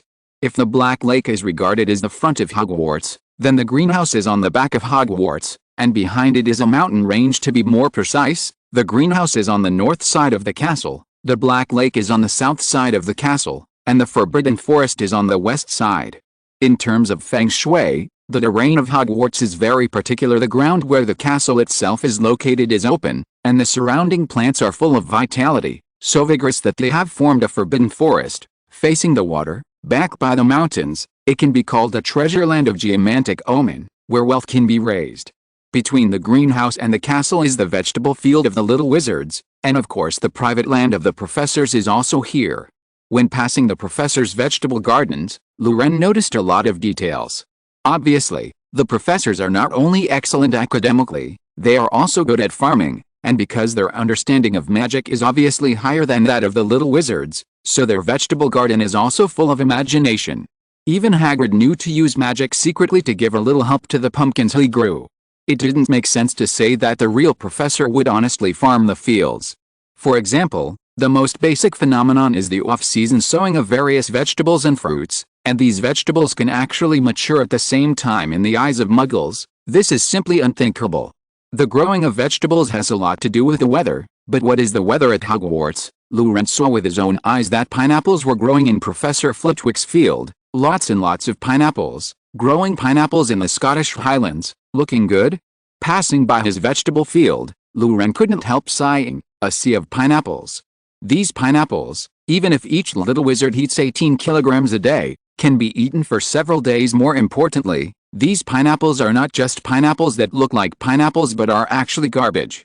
They're big, plump, and full of fruity fragrance. Even the most picky Japanese can't pick out the thorns. When the little wizards passed by, the pineapples suddenly sang, or yodeling. The little badger and the little lions were all frightened. To be honest, this scene is only suitable for appearing in nightmares. Professor Sprout suppressed a smile, and explained to the little wizards, "This is Professor Flitwick's vegetable patch. He cast a little spell on the pineapples, and they can actually tap dance. I have planted some fruits, here are pineapples, and there are several fruit trees behind, and each tree can bear several kinds of fruits. Yep, Professor Flitwick's pineapples might really be released." When Ren saw Professor Flitwick's fruit tree, he just said shit. He thought he could think well, but he didn't expect that what Professor Flitwick did was beyond the limit of his imagination. Ren thought that a tree bearing apples and peaches at the same time was the limit, but Flitwick's tree bears watermelons, strawberries and bunches of grapes hanging on the tree. Isn't he afraid of being crushed to death by a watermelon when harvesting the fruit? Ren really wanted to find someone to complain about. Muggle farming, no wizard farming. Alright, we wizards are really amazing. A pure passerby has one thing to say: compared to destructive power, magic is more inclined to daily life and various mysterious applications. Avada, who has the strongest single body damage in the magic world, gnaws a big melon, and the actual effect is just the same. Holding a sniper rifle can also have the same effect. The range is even farther.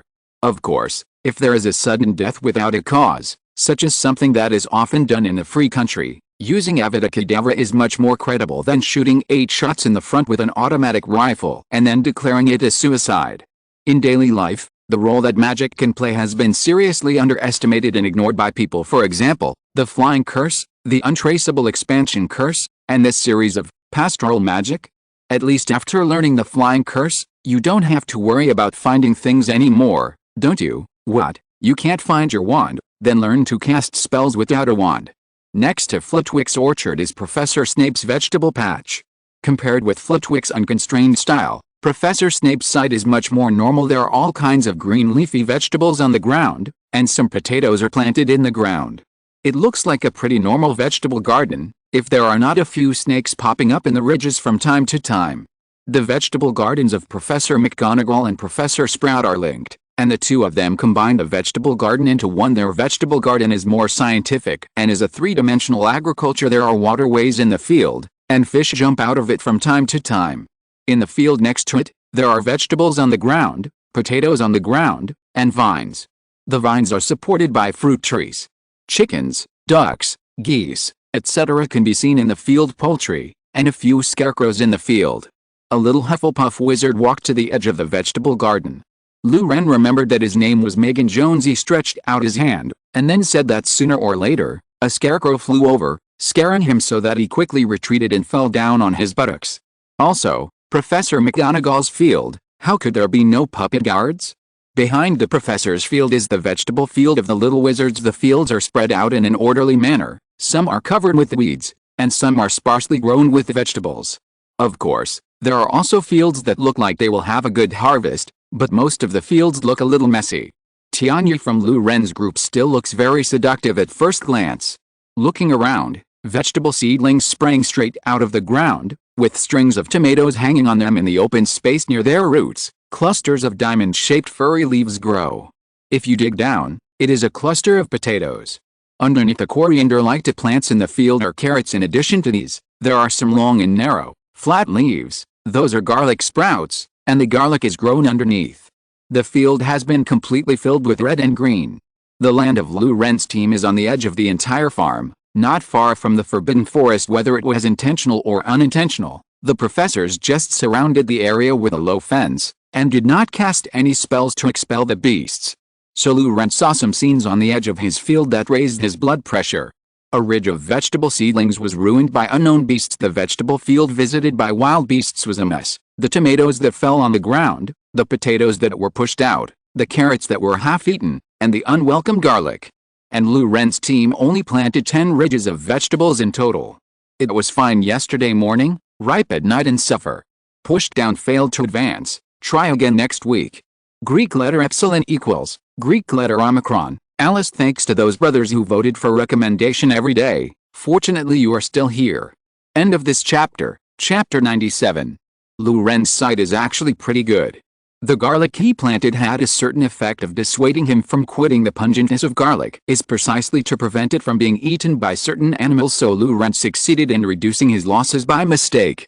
Some of the wizards next door were not so lucky. Some little wizards mainly grow potatoes, sweet potatoes and corn, all of which wild boars like to eat. Lou Ren felt that they would be lucky if they could keep, % of their dishes. The sudden wild animals have made many wizarding groups even worse. Many little wizards cried after seeing the miserable state of their own vegetable fields. Originally, all Harry's thoughts were on the Quidditch training in the evening, but the tragic vegetable field in front of him brought him back to reality. Hogwarts is surrounded by mountains and rivers, and the beautiful scenery brings about a problem, which is that there are many kinds of wildlife. Even in the Muggle world, there are many wild animals in such a large forest. What's more, this is the magic world, and there are groups of magical animals in it. However, the little wizard's food is basically the scourge of wild animals. The magical animals still know the importance, and they leave the Forbidden Forest, which is the territory of the wizards, and they rarely cross the border to go outside the Forbidden Forest. Wild animals are different. They can't compete with those magical animals in the Forbidden Forest, and they are at the bottom of the food chain. They found that there was food outside the forest, and those predators would not go there on weekdays, so they ran over in a swarm. Professors naturally have ways to drive them away, such as Professor McGonagall's scarecrow guards, Snape's swarm of snakes, Professor Flitwick's pineapple that makes people sink. But under the intentional or unintentional neglect of the professors, the little wizards did not get these treatments. So only the world where the little wizard got hurt is done. The wild animals that harm the crops are mainly wild boars, pheasants and hares, and occasionally wild goats. Among them, wild boars are the most harmful. Some wild boars can even grow to more than 200 caddies, and they can destroy the crops of an acre of land overnight. Their favorite crops are corn and sweet potatoes, and wild boars seem to have a special talent. That is, they can predict when the corn and sweet potatoes in the field will mature, so they will always appear at the first time, and have a grand picnic in the little wizard's field. Pheasants do less damage, they mainly dig the seeds in the ground. However, the seeds of the little wizards germinated quickly, so there was not much loss. As for those who were stalked by pigs and ate the leftover food, the pheasants ate it. Rabbits are the least harmful, because they are very timid, and they are also cautious when stealing crops, and will run away as soon as there is a sign of trouble, unlike wild boars and pheasants, who dare to eat them under the nose of people. For example, now, even though the little wizards have appeared, the wild boars are still eating leisurely in the vegetable fields. The pheasant flew up in fright, and the hare had already escaped completely. It wasn't until the little wizards pulled out their wands and shot a string of sparks and other strange spells that the wild boars began to evacuate, and the weak spells of the first-year little wizards couldn't even do them harm. Lu Ren tried to launch a few lasting spells, but they were all dodged. Lu Ren's ability to hit moving targets was still too weak. A black goat skipped past everyone's eyes, and Lu Ren's eyes were straightened. At this moment, he had already thought of 6 or 7 dishes. It's not going to work like this. Lu Ren smiled. These wild boars are too picky eaters. Look, this garlic is so good, you won't eat it if you dig it out. And that goat, it looks like it's suffering from a cold. It's hopeless. Since you have ruined our food, use your body to make up for it. Lu Ren waved his magic wand, Confringo. A few slender spells flashed by, and the goat staggered and fell to the ground. The last wild boar trembled, fell to the ground with a slap, and groaned a few times, not moving. Oh oh oh oh oh. The little wizards around suddenly became happy. Lu Ren stopped a few young wizards who wanted to run over to see their prey. He waited for the sheep and pigs to stop moving before he slowly leaned up. Then he cast an explosive spell on each of them to make sure they were dead.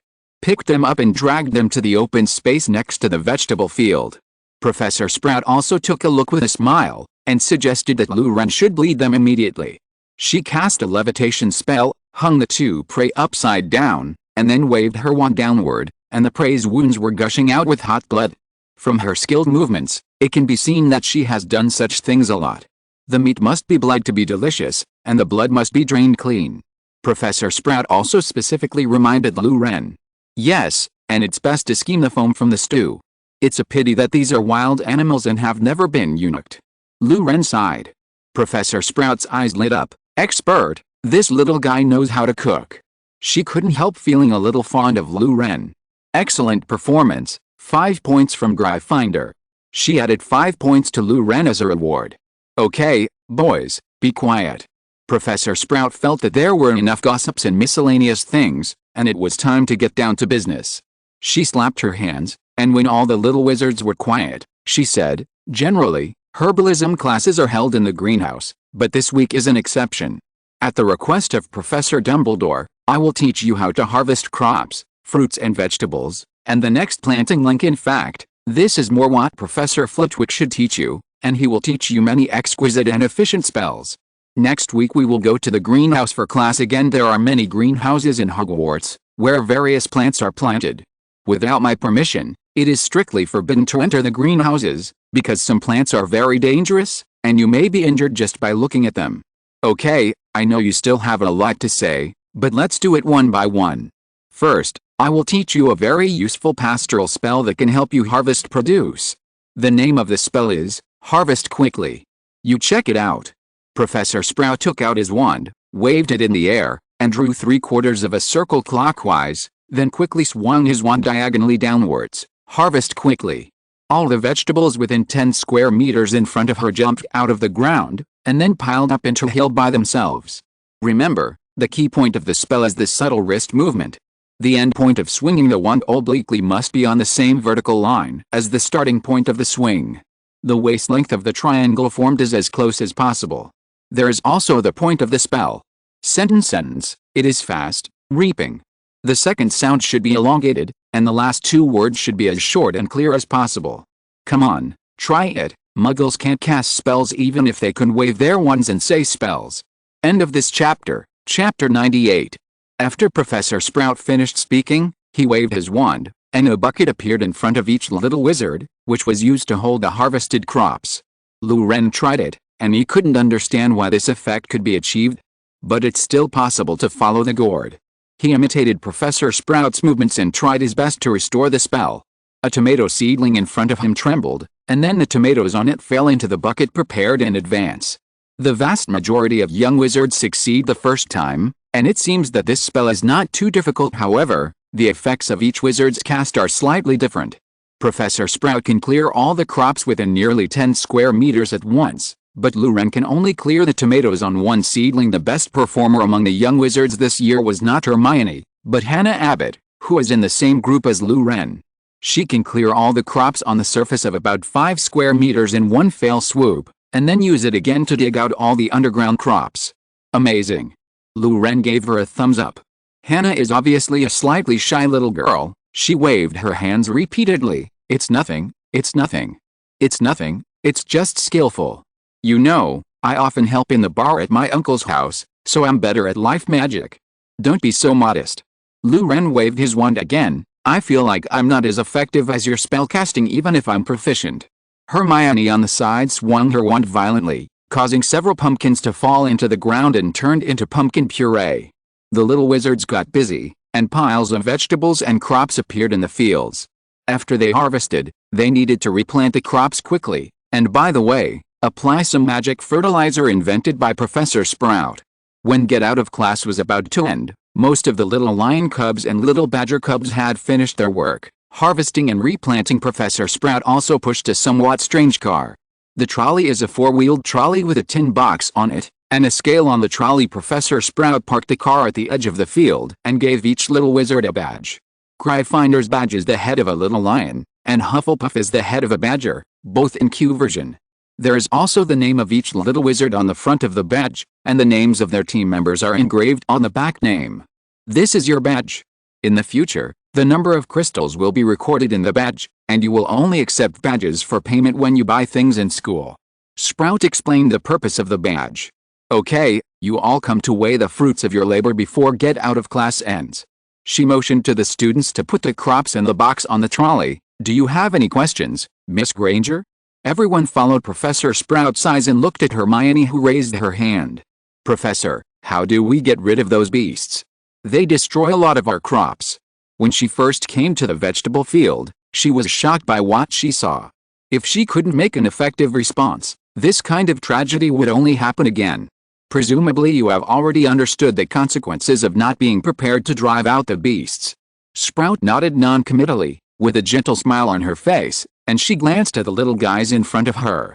So do you have any good methods? Tell me and listen. Hermione raised her hand again. Ron couldn't help muttering, ask yourself and answer yourself. Build a fence high enough. Hermione replied with extra confidence. This is the knowledge she learned at home and has nothing to do with the wizarding world. Good idea. Professor Sprout nodded. But it's not enough. Hares can make holes, wild boars are strong enough to break through fences, and pheasants can fly in. It's a temporary solution, not the root cause. Anyone else have an idea? Susan Bones, a first-year Hufflepuff, raised her hand. I've seen fields with onions and garlic that are less disturbed, so we can grow some onions and garlic. Good idea. There are many foods that are harmless to humans, but animals will die if they eat them, such as grapes, onions, and cocoa beans. There are also some that animals avoid because of their pungent smell, such as garlic, peppers. That's a really good idea. Professor Sprout agrees. But these methods are too muggle. We wizards naturally have our own way. We must learn to use magic.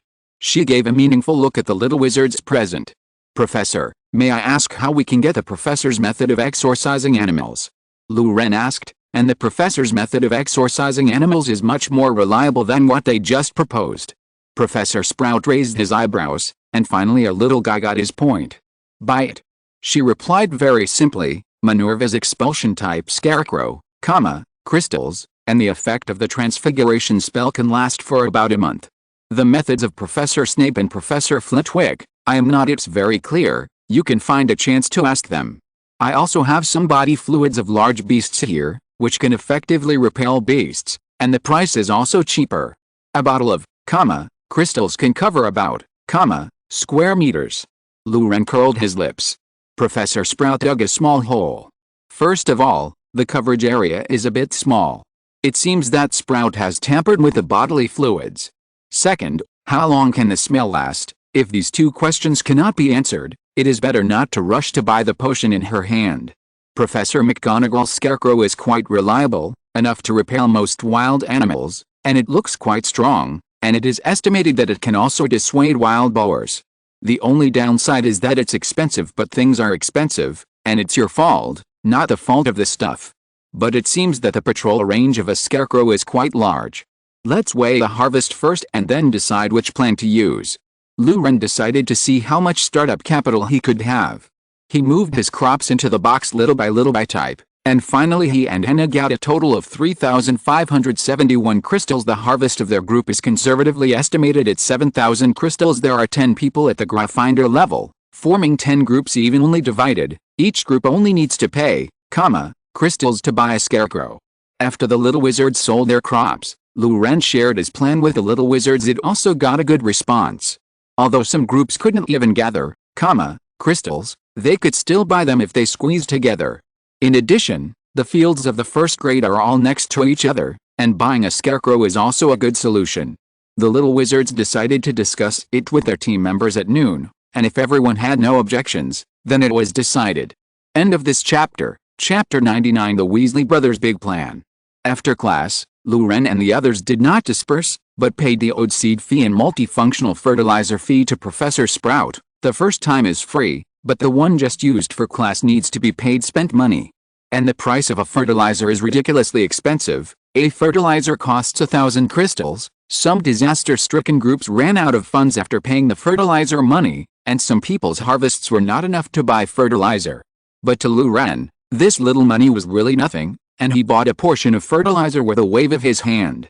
As for what to plant this time, the team originally decided that it would be the same as last time. Seeing the plight of the surrounding potatoes, Luren temporarily decided to use onions instead of potatoes. So the new crops of Luren's group became onions, tomatoes, carrots and garlic, and some clever students also copied this assignment. A serving of seeds costs 100 crystals, so adding fertilizer costs a total of 1,400 crystals. Fortunately, the amount of fertilizer and seeds was enough for them to fill the vegetable field, so Malfoy didn't have to buy these things again when they were in class. After finishing these things, the little wizards returned to the castle to prepare for lunch. In order to communicate more effectively with the team members, they didn't even sit at the dining table of their own academy. There has been a slight change in the college dining tables that were clearly distinguished in the past, and a lot of variety has been mixed in, making the color of the college no longer so pure. Of course, people try to avoid sitting at the Gryffindor and Slytherin tables, and people still tend to go to the neutral Hufflepuff and Ravenclaw houses. Such an unusual move attracted many curious eyes, and then the news brought back by the first-year freshmen spread wildly like a virus. The other students couldn't sit still anymore. They hurriedly filled their stomachs, and then rushed to the vegetable field of their own group. Soon the vegetable garden at Hogwarts became as miserable as the fun trading market. The rest of the students couldn't wait any longer. They approached Professor Sprout and said they were short of time. They applied to harvest, sell and replant the crops immediately. Professor Sprout graciously approved their request, and soon the vegetable garden was full of labor in full swing. Harvesting, selling, replanting, fertilizing. After the series of tasks at hand were finished, the first-year little wizards all gathered on the grass in front of the castle gate. Obviously, we must concentrate our funds to buy a scarecrow, otherwise we will still suffer such a big loss next time. Malfoy spoke first. Not enough crystals, frustrated Wayne Hopkins of Hufflepuff, whose fields were overrun by wild boars. After our team paid for the seeds and fertilizer, there were less than 500 crystals left. You still need to use crystals to buy food. We can lend you some. Luren said that if there is no money, he can owe it first. And the school will provide some DeBeo diet, so you won't starve to death. Hearing that they will be on a subsistence allowance diet for a week, many young wizards' expressions turned ugly. Obviously, Dun bacon black bread is very difficult to satisfy. HMPH. Malfoy snorted coldly, this is for your sake. Our team has already harvested more than 7,000 crystals, and there are, left after shopping. At worst, we can ask Professor McGonagall to pay in installments, and pay, first. Deposit. Fend for yourself. The young wizards realized that Malfoy was right, albeit as mean as ever. Ernie Macmillan stood up and expressed support for Malfoy's idea, and their group could come up with, crystals. Seeing someone taking the lead, the first-year freshmen quickly reached a consensus. They managed to gather, crystals and bought a scarecrow from Professor McGonagall. Seeing the scarecrow patrolling the fields, the little wizards felt a sense of peace of mind. As for how they could not live on 3-digit crystals for the rest of this week, that was tomorrow's business, and tomorrow's troubles could not affect today. I'm going to have a hard time for the next week. After the meeting ended, Malfoy gave a wry smile. I thought I had stabilized this week, so I had to find a way to fight the wild boar. That's not necessarily true. Luren looked at Hogwarts Castle and smiled bewilderedly. The two prey he hunted have already asked Professor Sprout to temporarily store them in the cold storage in the school kitchen. You guys get a basic food tomorrow night, and then come with me, I'll treat you. Luren said that there is no need to buy meat. Isn't there a lot of meat that will walk in the Forbidden Forest? On their way back, they saw Fred and George, looking furtive as they magically powered a vat. Puzzled in Luren's heart, he found a reason to leave the team and followed. Fred and George, with a barrel, entered the castle and disappeared around the corner of the stairs. Luren followed him, and when he passed a corner, a leg suddenly stretched out in front of him, and Luren stepped on it without thinking. Fred snorted. As if nothing happened, Luren started to strike up a conversation with them. What are you doing? George said angrily. Do you know why Aunt Muriel lived so long? Luren, because she doesn't care about business. Fred and George, how the hell are you rushing to answer? Fred smacked his mouth. It feels like you are especially restraining us brothers. Hey, let your skin be your own, and I will treat you as a melon skin. I also played these routines when I was young, Luren secretly complained in his heart. So? Luren looked at the round wooden barrel. Will the grape juice be good on Saturday? Fred grimaced at him. George and I have found a nice opportunity, a chance to make a fortune. Success is right in front of your eyes. As long as you're not afraid of Filch, then you can give it a try. If you want, I can bring you one. Fred and George quickly told Luren about the business opportunities they discovered, as if they were talking to each other. After listening, Luren sighed in admiration, as expected of the twins who created Weasley's Wizard Wheezes. This keen business sense is amazing. They actually want to make wine, oh no, brew all kinds of juices and grain juices. Hogwarts still strictly controls alcohol, and there is basically no alcohol in daily life, only low-alcohol drinks such as butterbeer and desserts such as marmalade pudding. It's nothing on weekdays, but now they can grow their own things. Fred and George planted some crops that can be used to make wine. They tried the promotion last week and found the drink to be quite popular. And it doesn't violate the school rules, because the school doesn't stipulate that students are not allowed to brew alcohol. And what they brewed, in Luren's eyes, was no different from drinks. The content of the things they brewed by themselves is completely incomparable with those outside.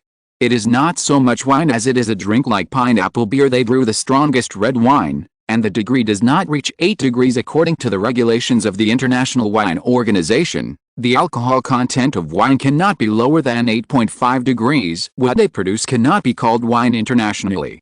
Cyrillic letter deck. Thank you for your recommendation, tickets and rewards. End of this chapter. Chapter 100. The World in the Mirror. Looking at the two people who were planning to sell alcohol, Luren was also a little speechless. He recalled the strange magic props they sold later, telescopic ears that can eavesdrop, portable swamps that can create a swamp while running. There are also decoy bombs that will flee quickly after being thrown, making loud noises, and attracting the attention of others, with the iron armor charm, the anti-curse cloak that can rebound simple curses. Think about it carefully. What kind of toy dealer is this? This is clearly an arms dealer disguised as a toy dealer. Bugs, smoke bombs, body armor, stun bombs, and low-power explosives, Weasley whoosh boom fireworks, all kinds of ammunition are available. They even have a Wonder Witch series in their line of business. This series. There is a kind of potion called Love Potion. After drinking, the drinker will become obsessed with the person who bought this potion. Good guy. Luren called him a good guy, dared to sell this potion directly in Diagon Alley. That is, the book Harry Potter and the Half-Blood Prince was published in 2005. If it were published today, wouldn't it be hanged and scolded? However, this series of potions is actually only available for sale to witches. So boys must protect themselves when they go out. Now their business scope also includes liquor. This is so gangsta. You two also want to be Yanko Star, Rogue Superstar. Luren couldn't help feeling admiration. Take me to see where you make wine. Luren thought it would be better to go and see for himself. He is very curious now, where the two of them fiddled with these things. Fred and George looked at each other, and then they came to a decision. Follow me. Fred beckoned and led the way, letting Luren follow him to their secret base. After going around and around, the three of them arrived at the 5th floor of the castle. There is a mirror in the corridor on the 5th floor, which is hung in the corner of the corridor, and usually no students will notice it. Fred brought Lou Ren to the mirror. It was an ordinary full-length mirror, the kind you'd find in every Muggle hatter's shop, without the sophistication of the mirror of East. But since Fred brought him here, there must be something strange about this matter. Meow meow meow. Fred started meowing like a cat. Lou Ren? Question mark? Quick, let's meow together. Meow meow meow together. Act coquettishly in front of the mirror. Hurry up. George took out a small dried fish from his trouser pocket, and said to Lou Ren while waving it. Lou Ren was confused, but he still meowed with the twins. Seeing the three of them twisting and meowing in the mirror, Lou Ren thought it was very funny. But gradually, Lou Ren noticed that something was wrong in the mirror. There was an extra cat in it, but Lou Ren looked back at the corridor, but it was empty inside, and there was no sign of a cat at all. Don't make too much movement. George squeezed out a sentence through his teeth. Cats are very wary of newcomers. Fred answered, find a way to reduce your sense of presence and threat. Mayo Mayo probes. Mayo Mayo shrinks its head, and Mayo Mayo probes again. The cat slowly approached. The cat touched the mirror, and the mirror melted. Ripples appeared on the mirror, and Fred pushed Lou Ren into it. A musty smell hit the face. Inside the mirror was a relatively narrow dark corridor. The stone slabs on the floor were already covered with moss, and some rat remains could be seen. The walls of the corridor are made of stone bricks, with cracks in all directions, and the cracks are filled with dirt and moss accumulated over the centuries. The corridor is not high, probably less than 2 meters, and taller people's heads will rub against a moldy vault. If you make wine in this kind of place, the sanitation situation will be very worrying. Lou Ren complained mercilessly. George ignored Lou Ren. He squatted in front of the cat, and fed it a small dried fish. I don't know why, this cat lives in a secret passage, and it can also control the switch of the entrance and exit of the secret passage. So you have to have a good relationship with it. George gently stroked the cat's neck while talking to Lou Ren. Talk in low voices. Fred told Lou Ren that seeing the cat's figure, appearing in the mirror, and being recognized by the cat can enter the mirror world if these 3 conditions are met. The mirror world is connected to a mirror outside. As long as you go out from the other mirror, you can leave Hogwarts and go to Hogsmeade Village. Fuck, how did you find out? Lou Ren exclaimed. Fred grimaced. Well, we had a little trouble with Filch in 1st grade when we dropped a dung bomb in his office. Then we escaped. Lou Ren, you guys have to escape. Then we were blocked by Filch in the corridor on the 5th floor. It's not working every day. It's not working. Then this cat showed up and saved the 2 of us from the fire. Oh, Lou Ren probably understood the ins and outs. So you make wine in this environment. How is it possible? And we are not making wine, but making fermented barley juice and grape juice, don't get it wrong. Fred made a funny face. He walked along the tunnel for a while, and suddenly he stretched out his hands, and the person disappeared. It wasn't until Lou Ren walked to his place that he was huddled in a hole above the vault holding a ladder with both hands. He was struggling to climb. Lou Ren followed. After climbing about 10 meters, my eyes suddenly brightened, and I suddenly became enlightened. It turned out to be a classroom-sized room with a mirror on the roof, reflecting the blue sky outside. Due to the natural light, it looks much brighter here than in the corridor, and the air in the room is also fresher. Although the ground cannot be said to be spotless, it is clean enough. Fred and George should clean here regularly. In the corner of the house were 2 hammocks, a tank of water, a pile of bacon, sausages, and the like, and 6 or 7 wooden barrels. Don't try to get out of this mirror. The cat will only wait for us by the mirrors at both ends of the corridor. It won't come here. Once you go out, you can't come back. George warned Lou Ren. Where does the outside lead? Lou Ren was curious.